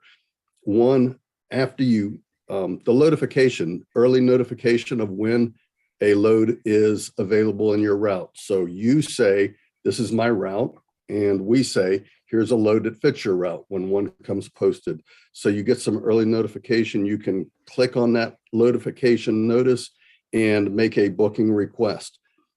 Once you have the vehicle and you build a load, you can build a trip, you can route scout loads additionally. And that could be route scout, could be a looking at things that you already have assigned to you, things that you want to search for in your route.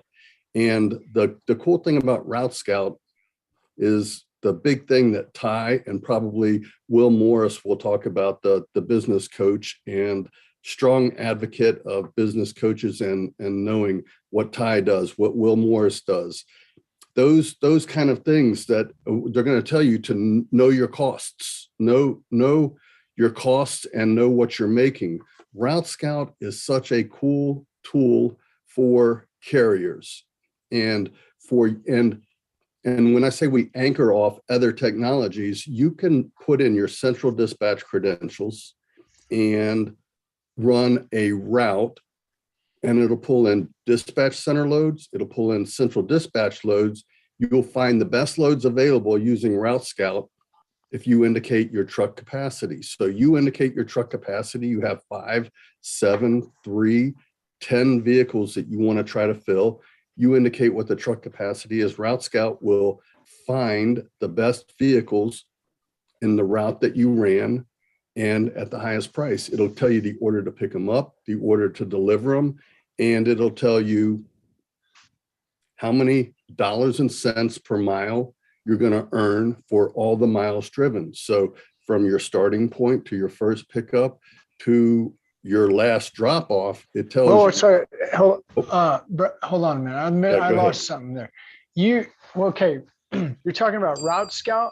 Now, is this just a tool? Does this tie into the CRM or is this the TMS? Well, this is for the auto transport carrier who's looking for loads, and he wants to know, how much money am I going to make when I pick up these vehicles and I run this route? Route Scout calculates it automatically for the carrier, and it'll tell them to pick up in this order. And the cool thing is, so if you do Ohio to Florida, and that's going to be your route, Ohio to Florida, it will find the number of vehicles that you have capacity for. If you have 5 or 7 vehicles that you're looking for, it'll tell you, based on how many you've told it that you want, it'll tell you these 5 will pay the best, and you pick them up in this order for your best optimization on your route, and you deliver them in this order. And when you do that, you're going to earn this many dollars and cents per mile, and you're going to drive this many miles. And I know Brian will tell you, Ty will tell you, Lionel will tell you, those are things that you need to know when you are running your business. You need to know how much money you are making per mile, because these guys, Will Morris, Ty, Lionel, Brian, they're going to tell you, you need to know what you're making. We're helping you with your costs. These are your costs. This is how much you have to make. Now, you know how much you have to make per mile. And if you do, you're going to be profitable. Some's going to stay in your pocket. And like Brian said, it doesn't matter how much you make, it's how much you keep. And so now when you go from here to here, you drive this many miles, you make this much money, you know how much you're going to keep because you know what your costs are. Okay. So if I call up, I get people all the time, like, just call Mark, right? Just call Mark. He's got what you need. So explain this to me on a real beginner basis. I'm new to the business. I talked to Ty. He said I need a TMS, CRM, whatever. I need something. Call Mark. So if I'm a new guy just getting in, what is the cost? And like, do you have packages? Like, here's the base, here's the next, and here's the next. How does it work? Yeah. So we actually have, and I think we're the only company that is a true full circle company for things that people need for the auto transport business.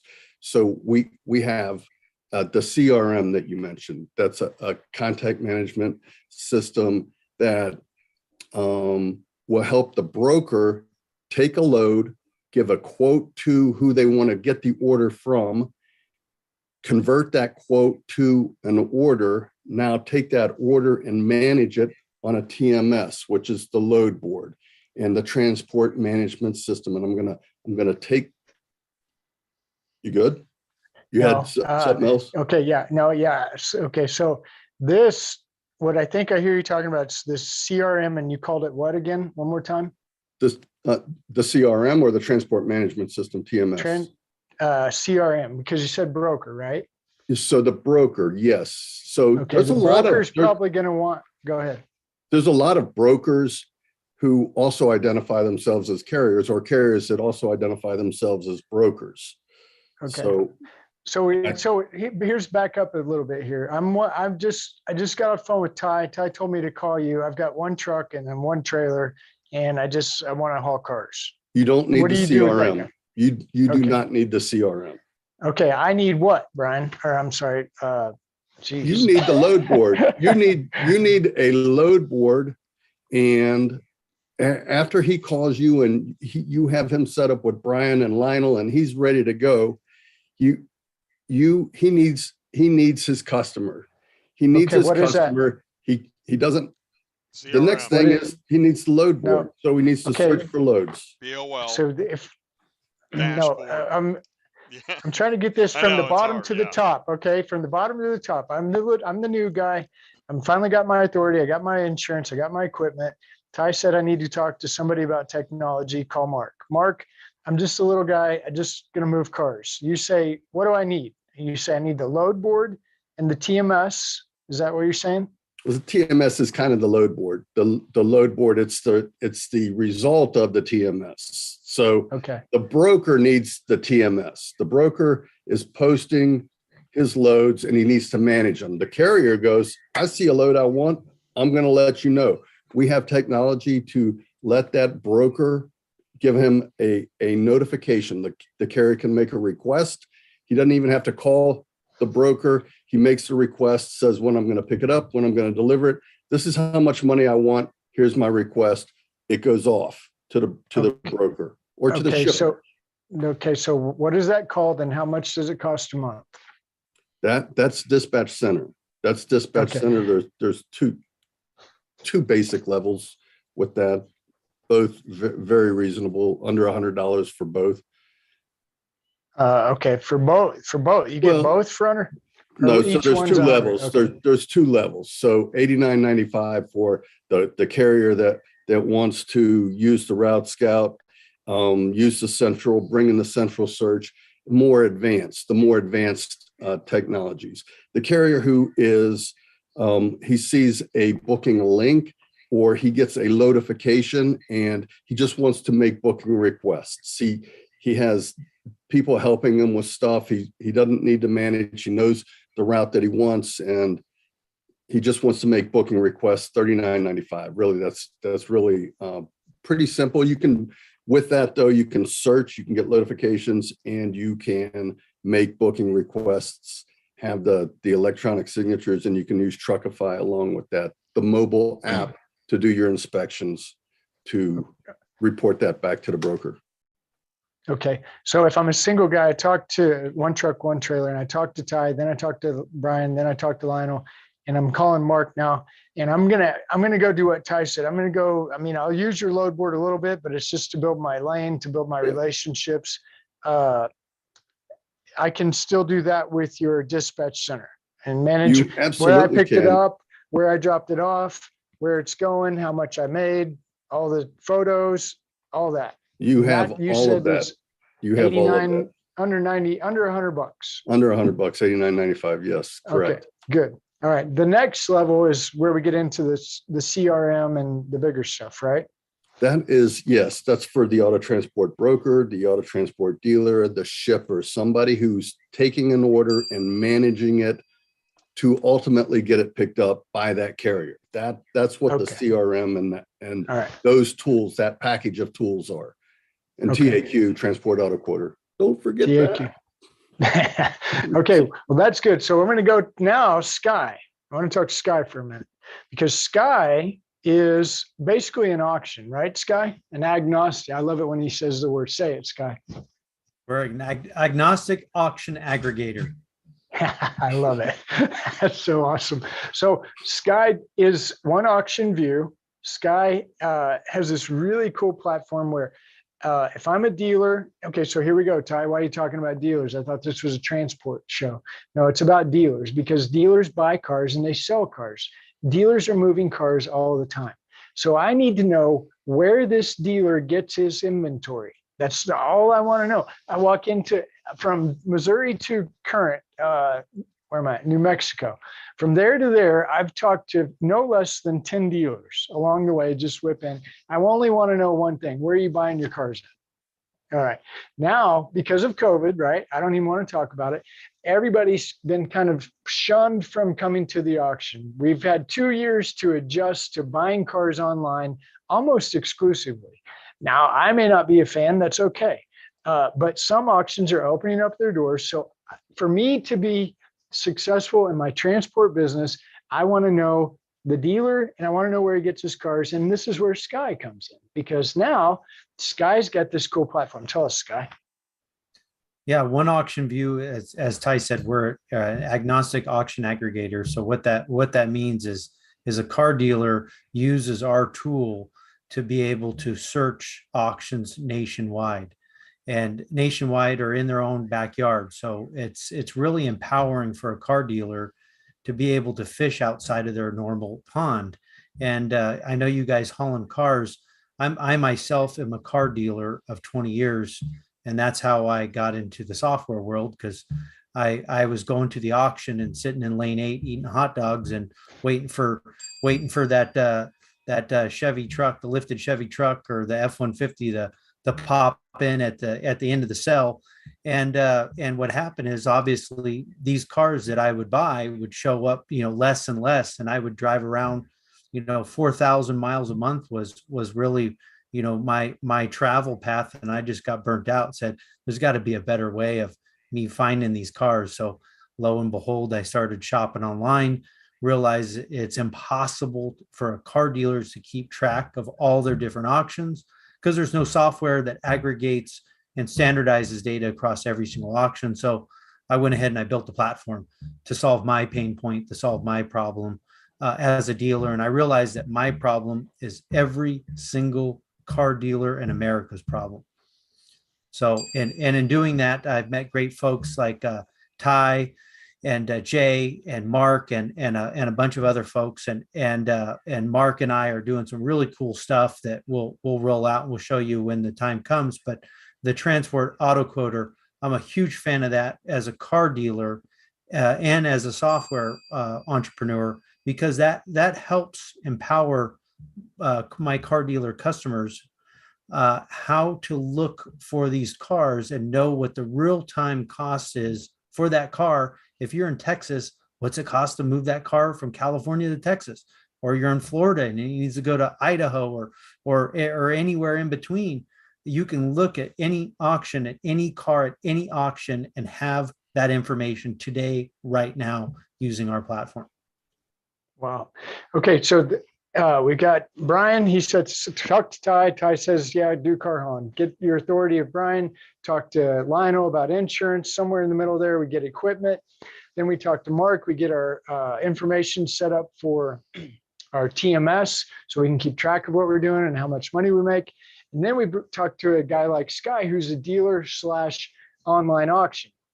And the reason I wanted to really bring Skye in here is because, believe it or not, Skye's got a lot of data. And I haven't talked to Skye, and I don't know if I'm supposed to bring stuff like this up. But as Skye's talking, I'm thinking, do you know what Skye's figuring out? I bet Skye's figuring out that this dealer over here seems to buy a lot of cars from over here on a regular basis. What do we call that? We call that a lane, right? So I don't know where Skye's going. I don't know where Mark's going, but I know as we collect information, as we collect data, and we become friends with people like this, we make the car carrier guy's life a lot easier, which also, this is the beautiful part. This makes Skye so happy because Skye bought it on Wednesday and he got it on Friday. Because now we know, right? Am I right, Skye? Does that make sense?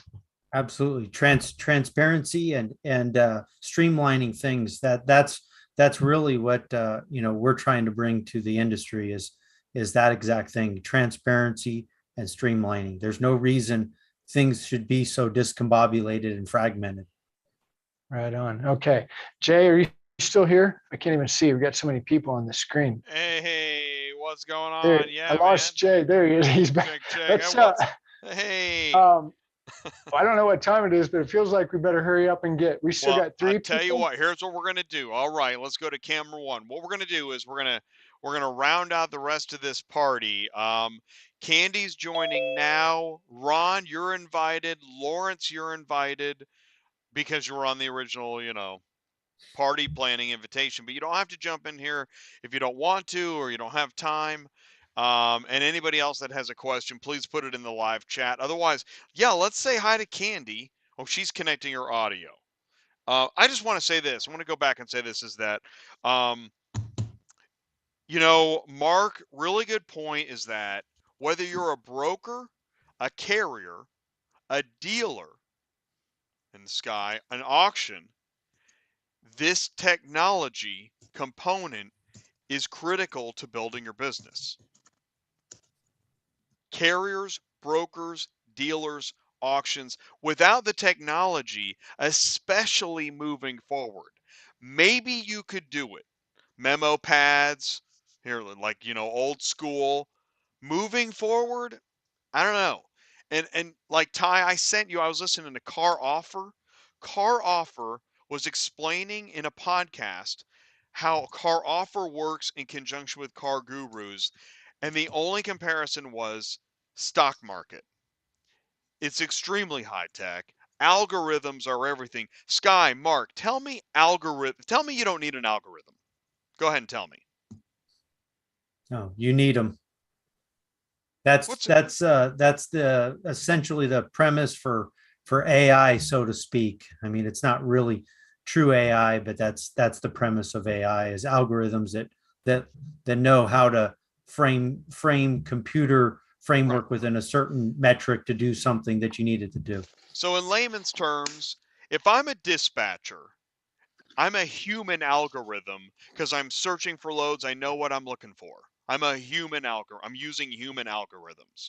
Whereas AI, if it knew exactly what I knew as a dispatcher, how much faster? This is what Route Scout's all about, right, Mark? Absolutely it is. And Transport Auto Quoter as well. So Transport Auto Quoter is what brings in the algorithms and technology and some just the formula, very complex recipe of what generates the price, and TAQ generating the price for complex moves. And people can do a mileage from a metro to a metro and get an answer pretty well. But as we know, that not everything is in a metro area, and those algorithms, that recipe, that formula that we use, it comes back so fast that it's high speed technology, and that Brian Weisbrot on our side is the one that programmed a lot of that. And he honestly, I think if we didn't have him making that for us is very, very, very complex. And you see other auto quoters out there in the industry, and they're not as good. And they're not as good because they're not as smart as Brian. I have to say that the complexities of that. And we had Eric Ray from Easy Auto Transport. He actually helped us quite a bit as a broker, as a shipper, and knowing this is part of the formula that I need. And how to make that happen. So he worked hand in hand with us and Brian and said, hey, these are all the things that I need to take into consideration, and I want you to make that work for me. And it was tough. It was a long road to get there, but very quick. And you see, like when Skye pulls up a page of listings, it and goes to the next page, the price is already there. When somebody pulls something up, the shipping price is already there, what it's going to cost. And it's very. I want to say this too, is I don't want to cut you off, but Brian needs to go. So we're going to all thank Brian and say goodnight to Brian so that we see him at noon on DOT compliance. Because if I don't let him go, he's going to hold up the show again. Brian, congratulations on getting a consortium together. That is such big. I don't know what that took. Kudos to you, brother, because that is not easy. And people, carriers, you need a friend in the consortium business. And if Brian can help you with that, that's just one more card in his stack. That is awesome. Very good. Good job. Kudos to you. Thanks for pointing that Thank out. you, Mark. Yeah. Thank you. Brian, we'll see you tomorrow. Thanks a lot. Yes, we will. Nice to meet Have you, a Brian. great night. Appreciate you. Same Yeah, here, you Skye. too. Nice to meet Okay. you. Thank you, Bye. everybody. Bye-bye. Bye. Thanks, Brian. Did We'll see Kandy you make tomorrow, it? buddy. Thank you. Yeah. Candy's Good night, here. Brian. She's getting her audio set. Hey. And I just want to say this on the algorithm thing again, is that it cannot be, technology can't be overstated, because look at what we expect the load boards to be able to do for us. It's all algorithms. We want it to be smarter. There's a lot more than that. There's design and UI and etc. But without the smart algorithms, you're back to flipping through a phone book. And You know nobody wants to something, do that. Jay, that we didn't come up with it. We were actually probably a little slower to implement than some of the others, because guys were telling us Bats has that. You guys should have that. And I'm thinking, yeah, we should. So one thing that we had, so for the broker, we have transport auto quote, we have the price, we have what we think for that lane to get that price, but we have a compare price button now that when the broker clicks that to check prices, it brings up a little window and it will give them results of what has dispatched on central dispatch. Well, it'll indicate whether it did dispatch and at what price. So it'll say it was listed at this price, it did dispatch, and this is the price, and it brings up five comparisons, and it's pretty quick. We've gotten a lot of attaboys for that, and people really appreciate that. And so the guys that are still over on Bats, because we didn't have that, you can come home now.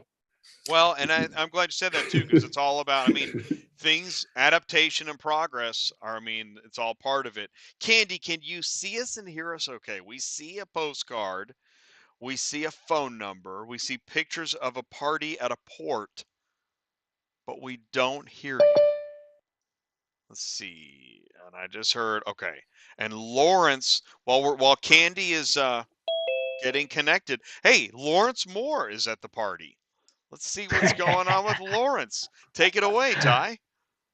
Oh man, this guy here, I got to spend quite a bit of time with Lawrence. If you go back and you think about it, Lawrence met me at the car conference back in San Antonio, I think. And then from there, we hit another conference together. Then from there, we met at a hotel in a parking lot with his Corvettes and did a video. I love Lawrence Moore. This guy is an entrepreneur. He works at Jack Cooper, hauls all the Corvettes. You don't just get to haul the Corvettes. Lawrence, can you hear us? Yes, sir. Can you hear me? Yeah. How are you, buddy? I'm great. How about yourself? I'm good. What are you doing? Where are you at? I'm in Palm Springs, California. Oh, With wow. those vets. We probably passed each other. Yeah, I'm at the Loves getting some fuel. Wow. Look at you, man. How many got on there? I got 10. 10. That's about the same that I saw you last time. Just on the other side of the United States, though. Wow. You get around. Yes, sir. Okay, so you've been hauling cars for a little while, right? Just 20 years. Just 20 years. And how long have you been with Jack Cooper? Jack Cooper, 10 years. 10, okay. And you have to have seniority to do that. Now, you're kind of entrepreneur, right? I am. Yep. Yeah. You put in your time. Are you thinking about maybe starting a company someday? What do you do? I mean, you got your one company down there, right?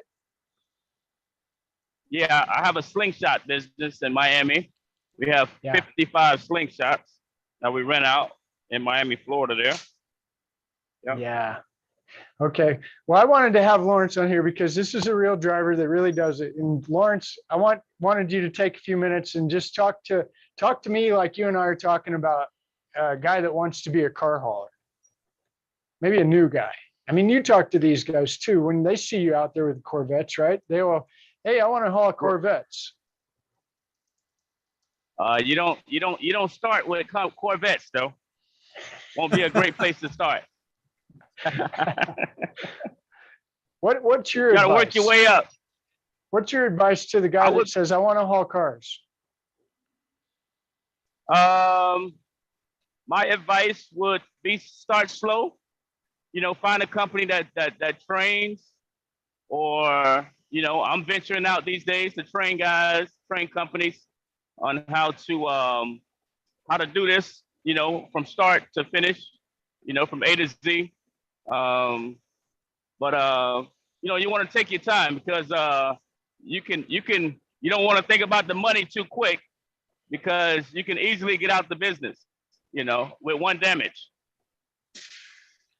Or you can kill someone out here. It's very dangerous. Yep. It's not an easy job, is it? Not when you're first starting.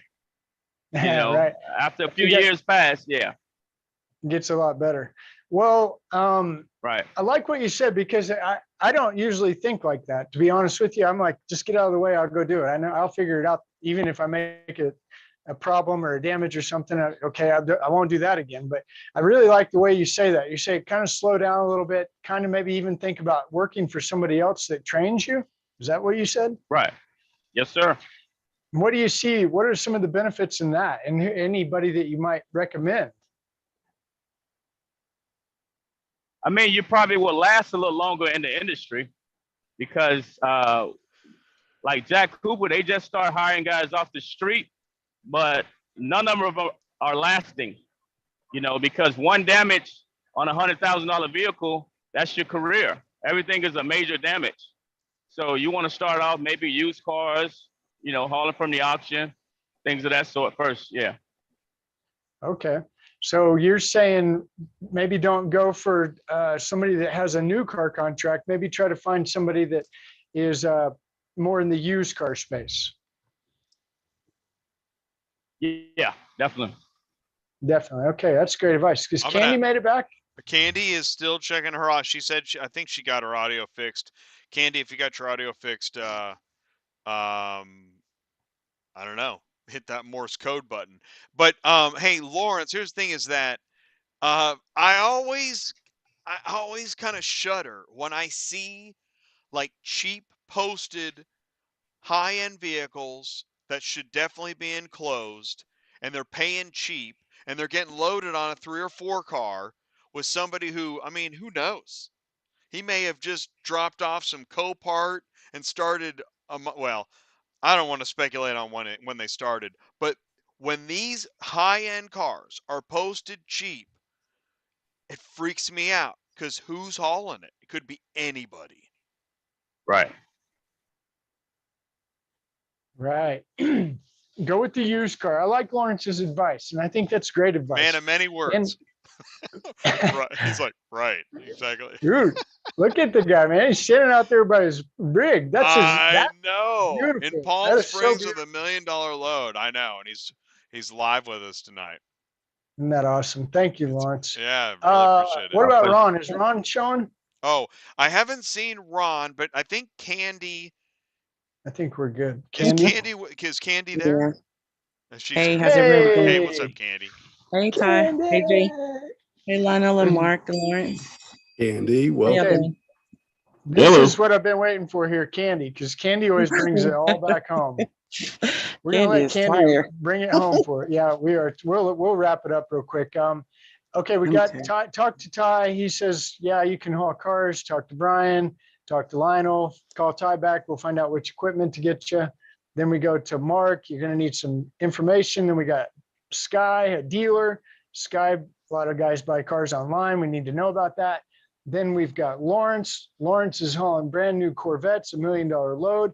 And Start he's saying, slow. start Start slow, slow. maybe go used. Take it easy. Now, this is where I get excited because Candy sees the real world like nothing. And I get to spend a lot of time with Candy down in Jacksonville at Seaport Services. Seaport Services, I look at it, and Candy, tell me if I'm wrong, but I see it. It's kind of like a storage place for problems and not problems.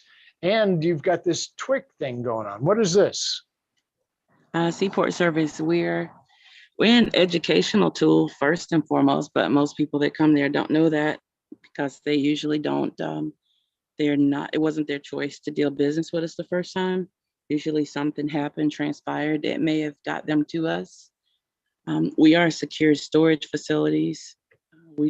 We offer TWIC escort services. A lot of the terminology on TWIC escorting is just grandfathered in from where they first indoctrinated the TWIC back in 2007, 2008. So what that is pretty much just port compliance services. And that's why we chose to stick with Seaport Services. We do a lot of different things for a TWIC credential people and not. It doesn't matter if you have a TWIC card or not. Okay, so one of the things that I noticed, and I've never had the opportunity to go to a port, and I definitely didn't know anything about a TWIC until I met you, I think. But this is a really big deal. And you, I mean, like way bigger than I even can comprehend, right? This whole TWIC thing. When people get to go to the port and they can't go on because they don't have the TWIC card, is that right? This is true. And some people do have the TWIC card and just choose not to do business on the port for different reasons. And most of it is just because it's just different from dealing with a brick and mortar dealership when you're an auto hauler. So some people say, I've got a TWIC card, but I'll just drop it off with you. I'll let you deal with it because I don't want to go there. Yeah, and sometimes it's their customer or client, broker, freight forwarder's choice. If they want streamlined business, a lot of drivers, I'm speaking more on independent drivers now because Lawrence Company, they are highly vetted and compliant with port terms, port credentials, port rules, regulations. Most of the bigger carriers that haul OEMs are, they get it in their training. They thoroughly get it in their training because they load and unload a lot there. So they really have no choice. I also like Lawrence's. I really like that backdrop. To me, that's like breaking news at 5. Like he's just pulling up at the fuel island doing a breaking story. I know. I love it. Lawrence Good job, live Lawrence. at the Love's truck stop. He is live. Ooh, what's the price of fuel there, Lawrence? Yeah, right. Is it How $6? much is the fuel there? The price of fuel is $6. I think it's $5.50. $5.50. Let me show you what this rich diesel pours like. Wow. Yeah. So what he's gonna do? He's gonna unload a car, and that's payment for the fuel. So, There you go. $1 million load. That's no longer That's a 10-car hauler. It's a 9-car hauler. One for the gas. We got a great question in the live chat, you guys. All right, this is really good. Thank you. Steeler fan Matt T asks, where do y'all see the industry going for the rest of this year into the next 2 or 3 with car hauling versus other hotshot versus non-CDL? Who wants to start? We'll call this final thoughts. Wait. Pause. I really wanted, I wanted to one more thing with Candy because Candy sees the real world. And then we'll go to the question. Yeah. Okay. The reason I wanted Candy here is because Candy sees what happens when you don't know what you're doing and you take a load off of the load board going to a port. That's what Candy sees every day. Candy, what's that look like? Drama. It looks like unorganized drama, even though parts of it are organized because, there's a load. the load's out there. Somebody owns it, somebody's paying for it, somebody knows to ship it, but man, those pieces do not mesh up well. You have some of the most sophisticated freight forwarders and brokers out there who do an excellent job at getting the load here, okay, or getting it ready to leave the country. And you have a lot of drivers, a lot of dispatchers and agents who are unaffiliated. I mean, they're what's that word? They don't know what the hell they're doing, but they're still trying to figure it out, you know? So you give them the credit for trying to figure it out, but it disrupts the flow so big that it can cause the freight to miss the boat, miss the driver, miss the everything, because those pieces don't synchronize well. So like Mark, SuperFlo, Super Dispatch, all those apps do way more than keep the drivers organized. When the brokers, like I'm gonna name drop a little, there's a company, Rody Cargo. A lot of the drivers, and I know Rody has to love Super Dispatch. I see a lot of the drivers utilizing Super Dispatch and those type of electronic services when they pick up, drop off cargo, move it. But the notes are so in depth in there that I promise you, if we could figure out a way to get more drivers to really read these notes that a lot of these companies are putting in there, it's not that it takes business away from me. It just streamlines the process so that forwarder, broker, agent is able to do better business, more business. And then the driver won't get blacklisted so often. Okay. I'll piggyback on Kandy's. As a dealer, we ship cars all over the United States, and I buy lifted modified stuff. No one reads the damn notes. I mean, we put in there 6-inch lift, 35-inch tires, 37-inch tires, roof rack, carrier. I mean, we put that in there, and they go there, pick it up. They're like, "Hey, what happened? What do you mean? Did you read the notes?" Dude, it's too big. And it's embarrassing because there's so many great drivers and carriers like us, and nobody's perfect, but it's embarrassing because it happens so frequently. And it's almost kind of like, and what? It's the arrogance, that cocky, condescending attitude that a lot of the drivers carry, even in the wrong, that makes a lot of brokers and freight forwarders just mad for no reason. So, you know, I just think that reading is fundamental. Learning more, using tools like this and asking questions. So I kind of think that's why I like my position, because I get to talk to the drivers, freight forwarders, and brokers, all parties involved, kind of with their pants down. You know, you're not just in a vulnerable state, but you're in a very disheartening, vulnerable state. Usually it's cold with their pants down. So it's kind of like, just help me fix this. But yeah, put these pieces together to to get this process going so that everybody doesn't hate, you know, the customer client doesn't hate, everybody doesn't hate each other. Right. Okay. So that's why I wanted Kandy, because if you notice, everybody on here has some degree of servant heart / education. I would never consider myself an educator, but I'd love to help people. Kandy's the same way.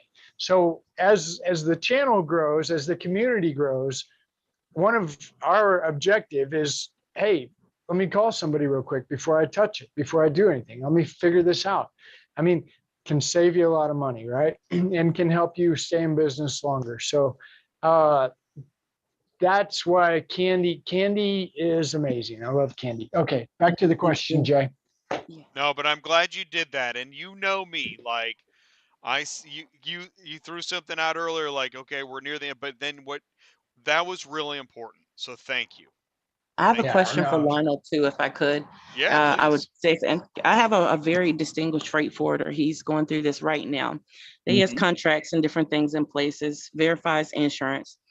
And a lot of carriers, or not carriers, a lot of exporters, brokers, prestigious exporters, brokers are running into issues where carriers are holding the vehicles, I'm going to say hostage, extortion, you know, whatever, however, not delivering the cargo, not offering any explanation other than like, pay me more money. I mean, there are a lot of acronyms and words that go with these things.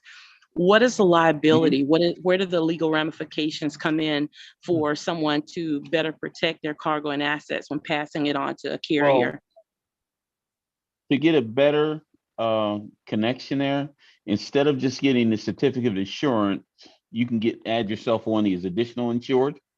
With the carriers, they charge for the first 5 of them, but after that, free. So most customers ask, but a lot of them don't. But if you add yourself on as the additional insured, that automatically has the check directly cut to you in the circumstance of a loss. If you don't add yourself on as additionally insured, then the check's cut to the carrier. So therefore, if he's holding the stuff hostage, and you're additionally insured, you can call in an insurance claim. They'll cut you a check. How do you document that process better? Like, as far as when you have notes, you might have text messages, but when clearly, it's going into day 21,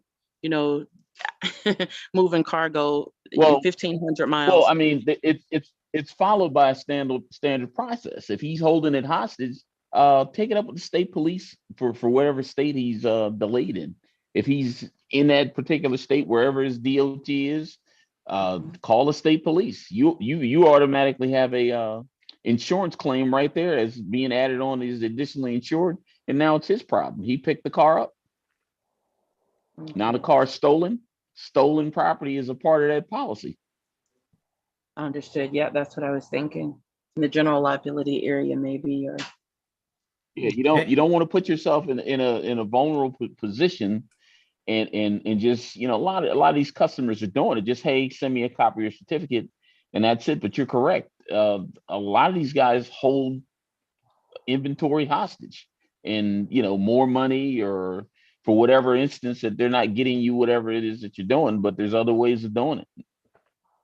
Yeah, I think just even this platform offers some education for freight forwarders and brokers, also to help them protect their assets. All right. Yeah, we're good. Okay. This is a good question. Thank you. Yeah. Good job, Kandy. Yeah, okay, Jay, let's do your question and we'll pack it up. I'm ready to roll. All right. Here I was thinking of that question. Real quick. All right. Steeler fan Matt was saying, hey, what's going on with the industry in the next 2 to 3 years? And I was thinking while listening to Kandy and everybody else that the auto industry, I think, is very analogous to being at the beach, having a bunch of sandcastles along the shoreline. And what's going on is the tide is rising. It's coming up and it's just leveling all these sandcastles. And all these sandcastles represent car dealership, transport, technology, old way of doing business. They represent a whole bunch of things of the industry. And I really think that we're really rewriting the new stage of what the new industry is going to be. And we all have an opportunity to be involved in that.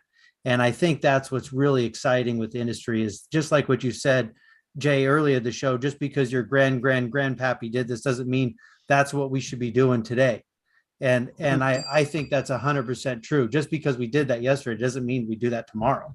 I mean, so that's my closing thought. The sandcastles on the beach there. So all right, number one, I want to say whoever's an artist, because I am awful at it. I'll draw stick figures, and my sandcastles will look like stick figures. But if we need an artist to paint the beach and the sandcastles of the dealers and the carriers, etc.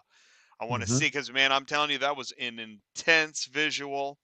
I think you're absolutely right. And I'll tell you what really drives that home is when I see like that Ford article where they're going to tell dealers they're going to have a commission. And I'm like, what is this, man? What are they talking about? But they are going to wreck your sandcastle. I drink your milkshake. Yeah. Oh, dude. Yeah. It's crazy. What are you going to do about it? Yeah. You know what I think about that, Jay? What? So do you see the, I think it's that. Yeah. Donuts? Yeah. That's my daughter made that. That's a painting I don't know if you can, how It's well you can good. see that from It's there. really good. Looks like a photo. It does look like a photo. She amazes me. Great. She's She an did a artist. beach photo. She can do a beach photo for us. Tell her. She did Larry. Oh, she's the one that did created Larry for me. Oh, she did Larry. Yeah, Larry's great. Yeah. We need Skye's Sandcastle drink, and I want a milkshake with a straw. You know That's when the mine. sandcastle comes down Sandcastles and milkshakes. and the tide goes back out, you can build another nice big sandcastle. And the thing I think about carriers and business, and any business, it doesn't matter what business you're in, if you don't have grit to sustain when the tide comes and the big wave knocks your sandcastle down, you don't have the grit and the fortitude and the tenacity to build back and to stick with it and figure out how to solve the problem, you should go work for somebody else, because owning your own business, you have to have, the one thing you need is grit. Figure it out. And if you don't have that, if you're not good at that, then you should probably consider working for somebody else. And once you have grit, get current information. Absolutely.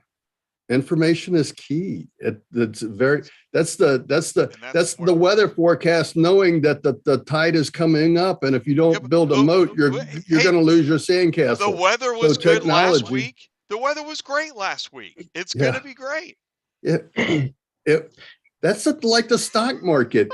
When it's taking advantage of the trends in the industry. Stock market goes up, it comes down. It comes down, everybody's sad. It goes down, that's the time to buy. You have to think about that type of opportunity. Seek your opportunities. The opportunities are there. They're always happening. It goes up, it goes down. So then there's your other painting is it's raining down, it's pouring. And two guys, and one guy saying to the other guy, well, it was nice last week. Yeah. Yeah. Partly cloudy. Yeah. Oh, man. All right. That just tells you one thing about this industry, man. The most constant thing about it is going to change. That's the main thing about it. It's always changing. Change is the only constant. It's not a nice. That's right. You won't find that in a fortune cookie. I guarantee Thompson has grit and tenacity. Skye Haulman has grit and tenacity. Eric Ray at Easy Auto went through some really bad times when an employee stole some money for him and a series of things happened. He had grit and tenacity and stuck through it and figured it out. If you don't have a way to do that, I'm Lionel, you're shaking your head because I know you've been in situations where you figured it out. You're in business, you're a successful business. Kandy, and I know she's figured some stuff out. Kandy hands out grit and tenacity. Hi, welcome to the port. Go ahead and get yourself some grit and tenacity and then have a seat. Oh no. Yeah. Well, you guys are all right. And my take on it is if anybody can tell you what's going to happen in 6 months or 2 years, you may want to turn around and walk away, because the changes that this industry has seen. Everybody on here has been around for 20 plus years, and I don't think anybody would disagree. I have never seen this much change in 2 years. Right, Skye? Oh God, yeah. Yeah, this is fast. So how do you feel about it though? Do you feel like positive? Like I feel positive, and it's a fresh absolutely kind of. Yeah. I think it's getting rid of the old guard, the old dog, and I think the new kids are coming in, and I think voting out all bothers the a lot of new sandcastles. It bothers a lot of people. Sandcastles. Yeah. New sandcastles. But and that, the analogy there, our friend Paul Machine, he always talks about a rising tide raises all the ships, and we can tie that in with Skye's analogy, and it works. The reality of it is, and this goes back to the start of the show, why we got Ty on the move, why we got cars on the move, why we have ATI. Here, I'm going to wrap it all up, back to this. if you're not paying attention to what's going on, there is so much, so much. And that honestly is one of the reasons I'm on the street. I want to know, based on what I read and what I watch on LinkedIn and YouTube and everywhere else, does it match? I am on a mission to determine, does it match? Does the narrative that I'm reading and watching match what's happening in the streets? I'm looking for a match. And now I want you in your business, you guys hear us yapping about this and about that, go prove us wrong. That's what I always say. Go prove me wrong. Whatever we're telling you, and call us and tell us where we want to know. But the things are changing so fast. Pay attention. Pay attention. That's all we're saying. There, ATI. That's where you get your news. I use maybe I'm saying the paramedic doesn't check your pulse by making a phone call. They put the fingers on the neck. Let's get that pulse. Yeah. That's what you're doing. I appreciate what you do. Thank you. Well, it's good, and I enjoy it. I love it, and it means a lot to me. And I think there's a lot of hope. I have a lot of opportunity. I see tremendous opportunity, and I mean that. If I'm going to have a concern, my concern is going to be, how is the dying dog going to fight back, right? Because I think we're going to get a little pushback, and I'm sure they're not happy with the way things are changing. But what's it going to look like, and are they going to be friendly, right? Does everybody want to get along, or do we want to try to hang on to our old ways and maybe make life hard? I'm going to go with, I think everybody's okay with change. That's where I'm going. Well, I want to see, hear from more old school drivers, like we're vets, but without the technological perspective, how they are acclimating to these situations.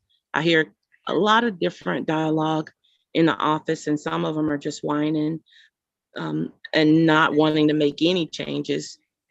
But I want to see, everybody does not adapt the same, but that doesn't mean that they should be left behind.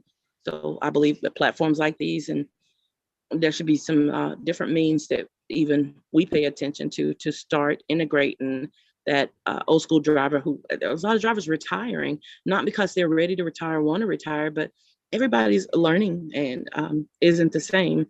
So especially introducing technology, I think there should be some better ways to help them. Mm-hmm. I'll tell you what, I want to say this, Kandy, you made me think this. ATI, those games where everybody gets around the hood of the car and they're going to, last person with the hand on the hood of the car wins the car. Mm-hmm. Well, people are watching and we still have our hand on the hood of the car. They cannot believe it.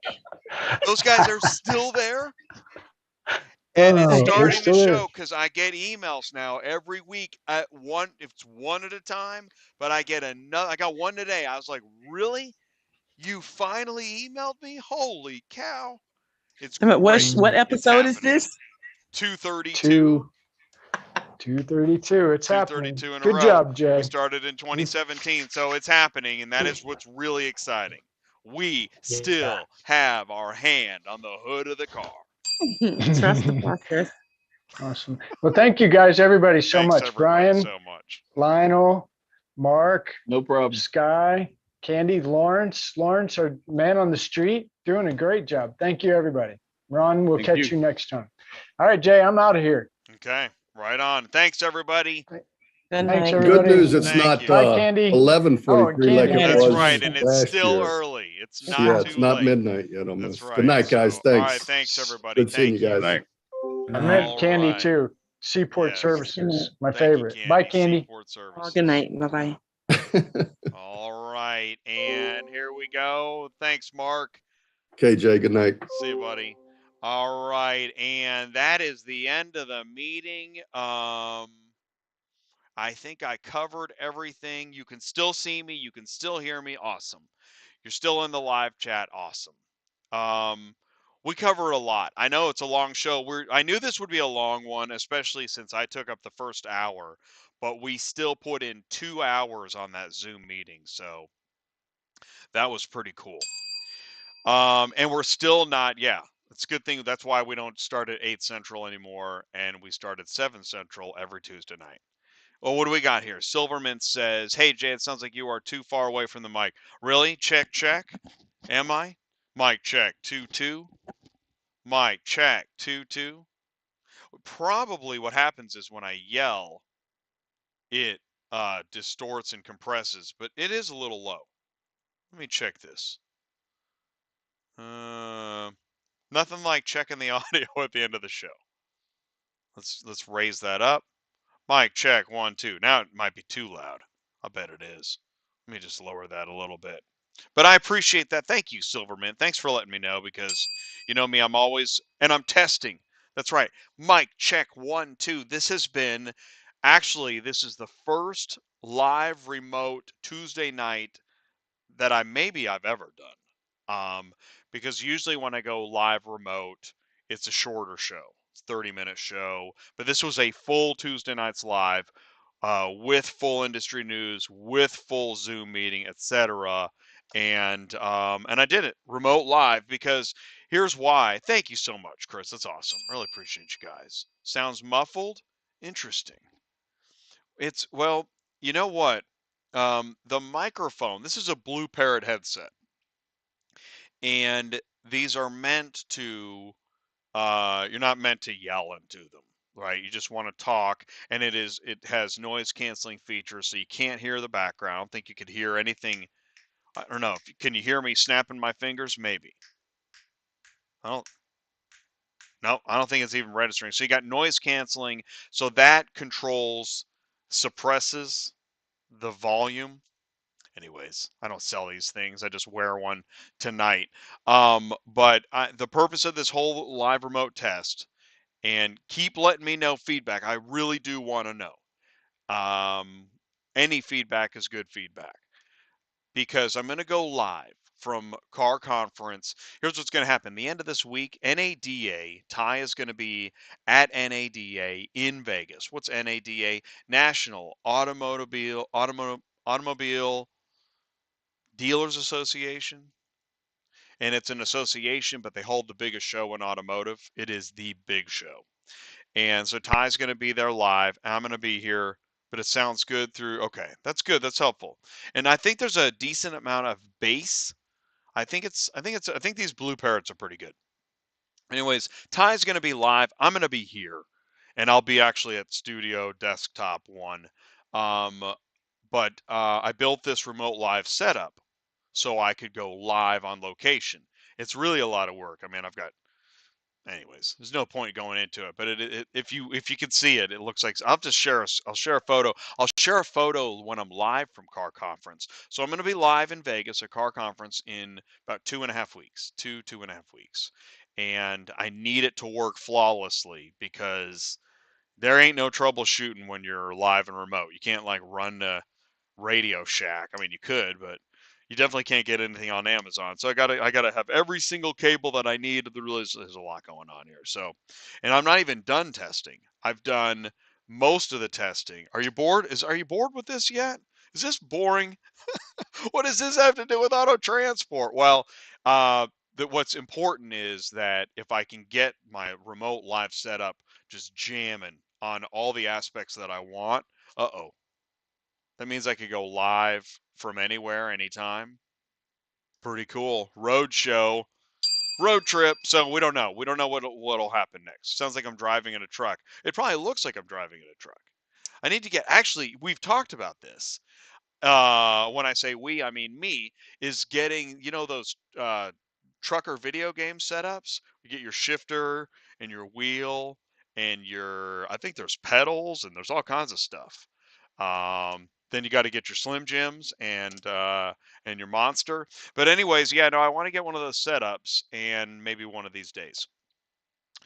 Anyways, amazing thoughts. Actually, I drink your milkshake I would love to see. That'd be a great ATI t-shirt. Maybe one of these days. But I want to thank everybody. I want to thank everybody in the super chat. I want to thank everybody in the live chat, all of my guests tonight. Let's just try and name a bunch of people. We got Ty Thompson. We've got Brian Riker, Lionel Yates, Mark Groteke, Skye Haulman, Lawrence Moore, Kandy Mar. Ron couldn't join us tonight, but shout out to Ron. What's up, buddy?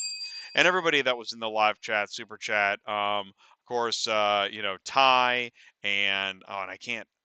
Yeah, see, this is part of my remote live. I don't have full faculty. There we go. Let's do this. Let's back up. I want to thank Treg. I want to thank Silvermint, Vlad, Vistaga, Chris Chamberlain, John at LAI Transport, Darren at Secure, Vistaga, Keenan, Darren, and JT, and Travis Smith. And who else we got on here? Scott Wood was here. Pull Dog Transport was in the house. Seaport Service. And Auto Locators was here for a little while. Your DOT guy, Brian Riker. And Lionel was in the live chat. I think I got everybody. Lloyd Vanover said hello. Joe Carshipper said hello. Man, we got a heck of a community going on, and that's what it's all about. Oh, that's cool. David Spiro from Auto Sled was in here. Vance Mattis. This ain't no joke, man. That's awesome. Carlos Braxton was in here. Yeah, Ron did say hello. Kicking Up Dust Transport. Victory Lab Transport. Oh, my gosh. Man, no wonder there's no food left. We had a huge crowd. And then Steeler fan Matt T. Rounding it up. Yeah, man. Thank you guys so much. Thank you, everybody, for tuning in, saying hello, joining us, sticking around. We really do appreciate it. Don't forget to join us tomorrow, Wednesday, live DOT compliance, and Thursdays, You Greedy Parasite Show. Oh, man, I'm so excited for that. And then to finish the week off, we're going to do 2 days of NADA on Friday and Saturday. Those days will start, those will be 90-minute blocks starting at 2 Eastern, which is 11 a.m. Pacific. Okay, guys, it is time for the car hauler. I've said enough. It's almost 3-hour show. Thank you all so much. Please do join us soon. Let me know how we can help. Autotransportintel@gmail.com. Stay safe, and we'll see you soon. Peace out, everybody.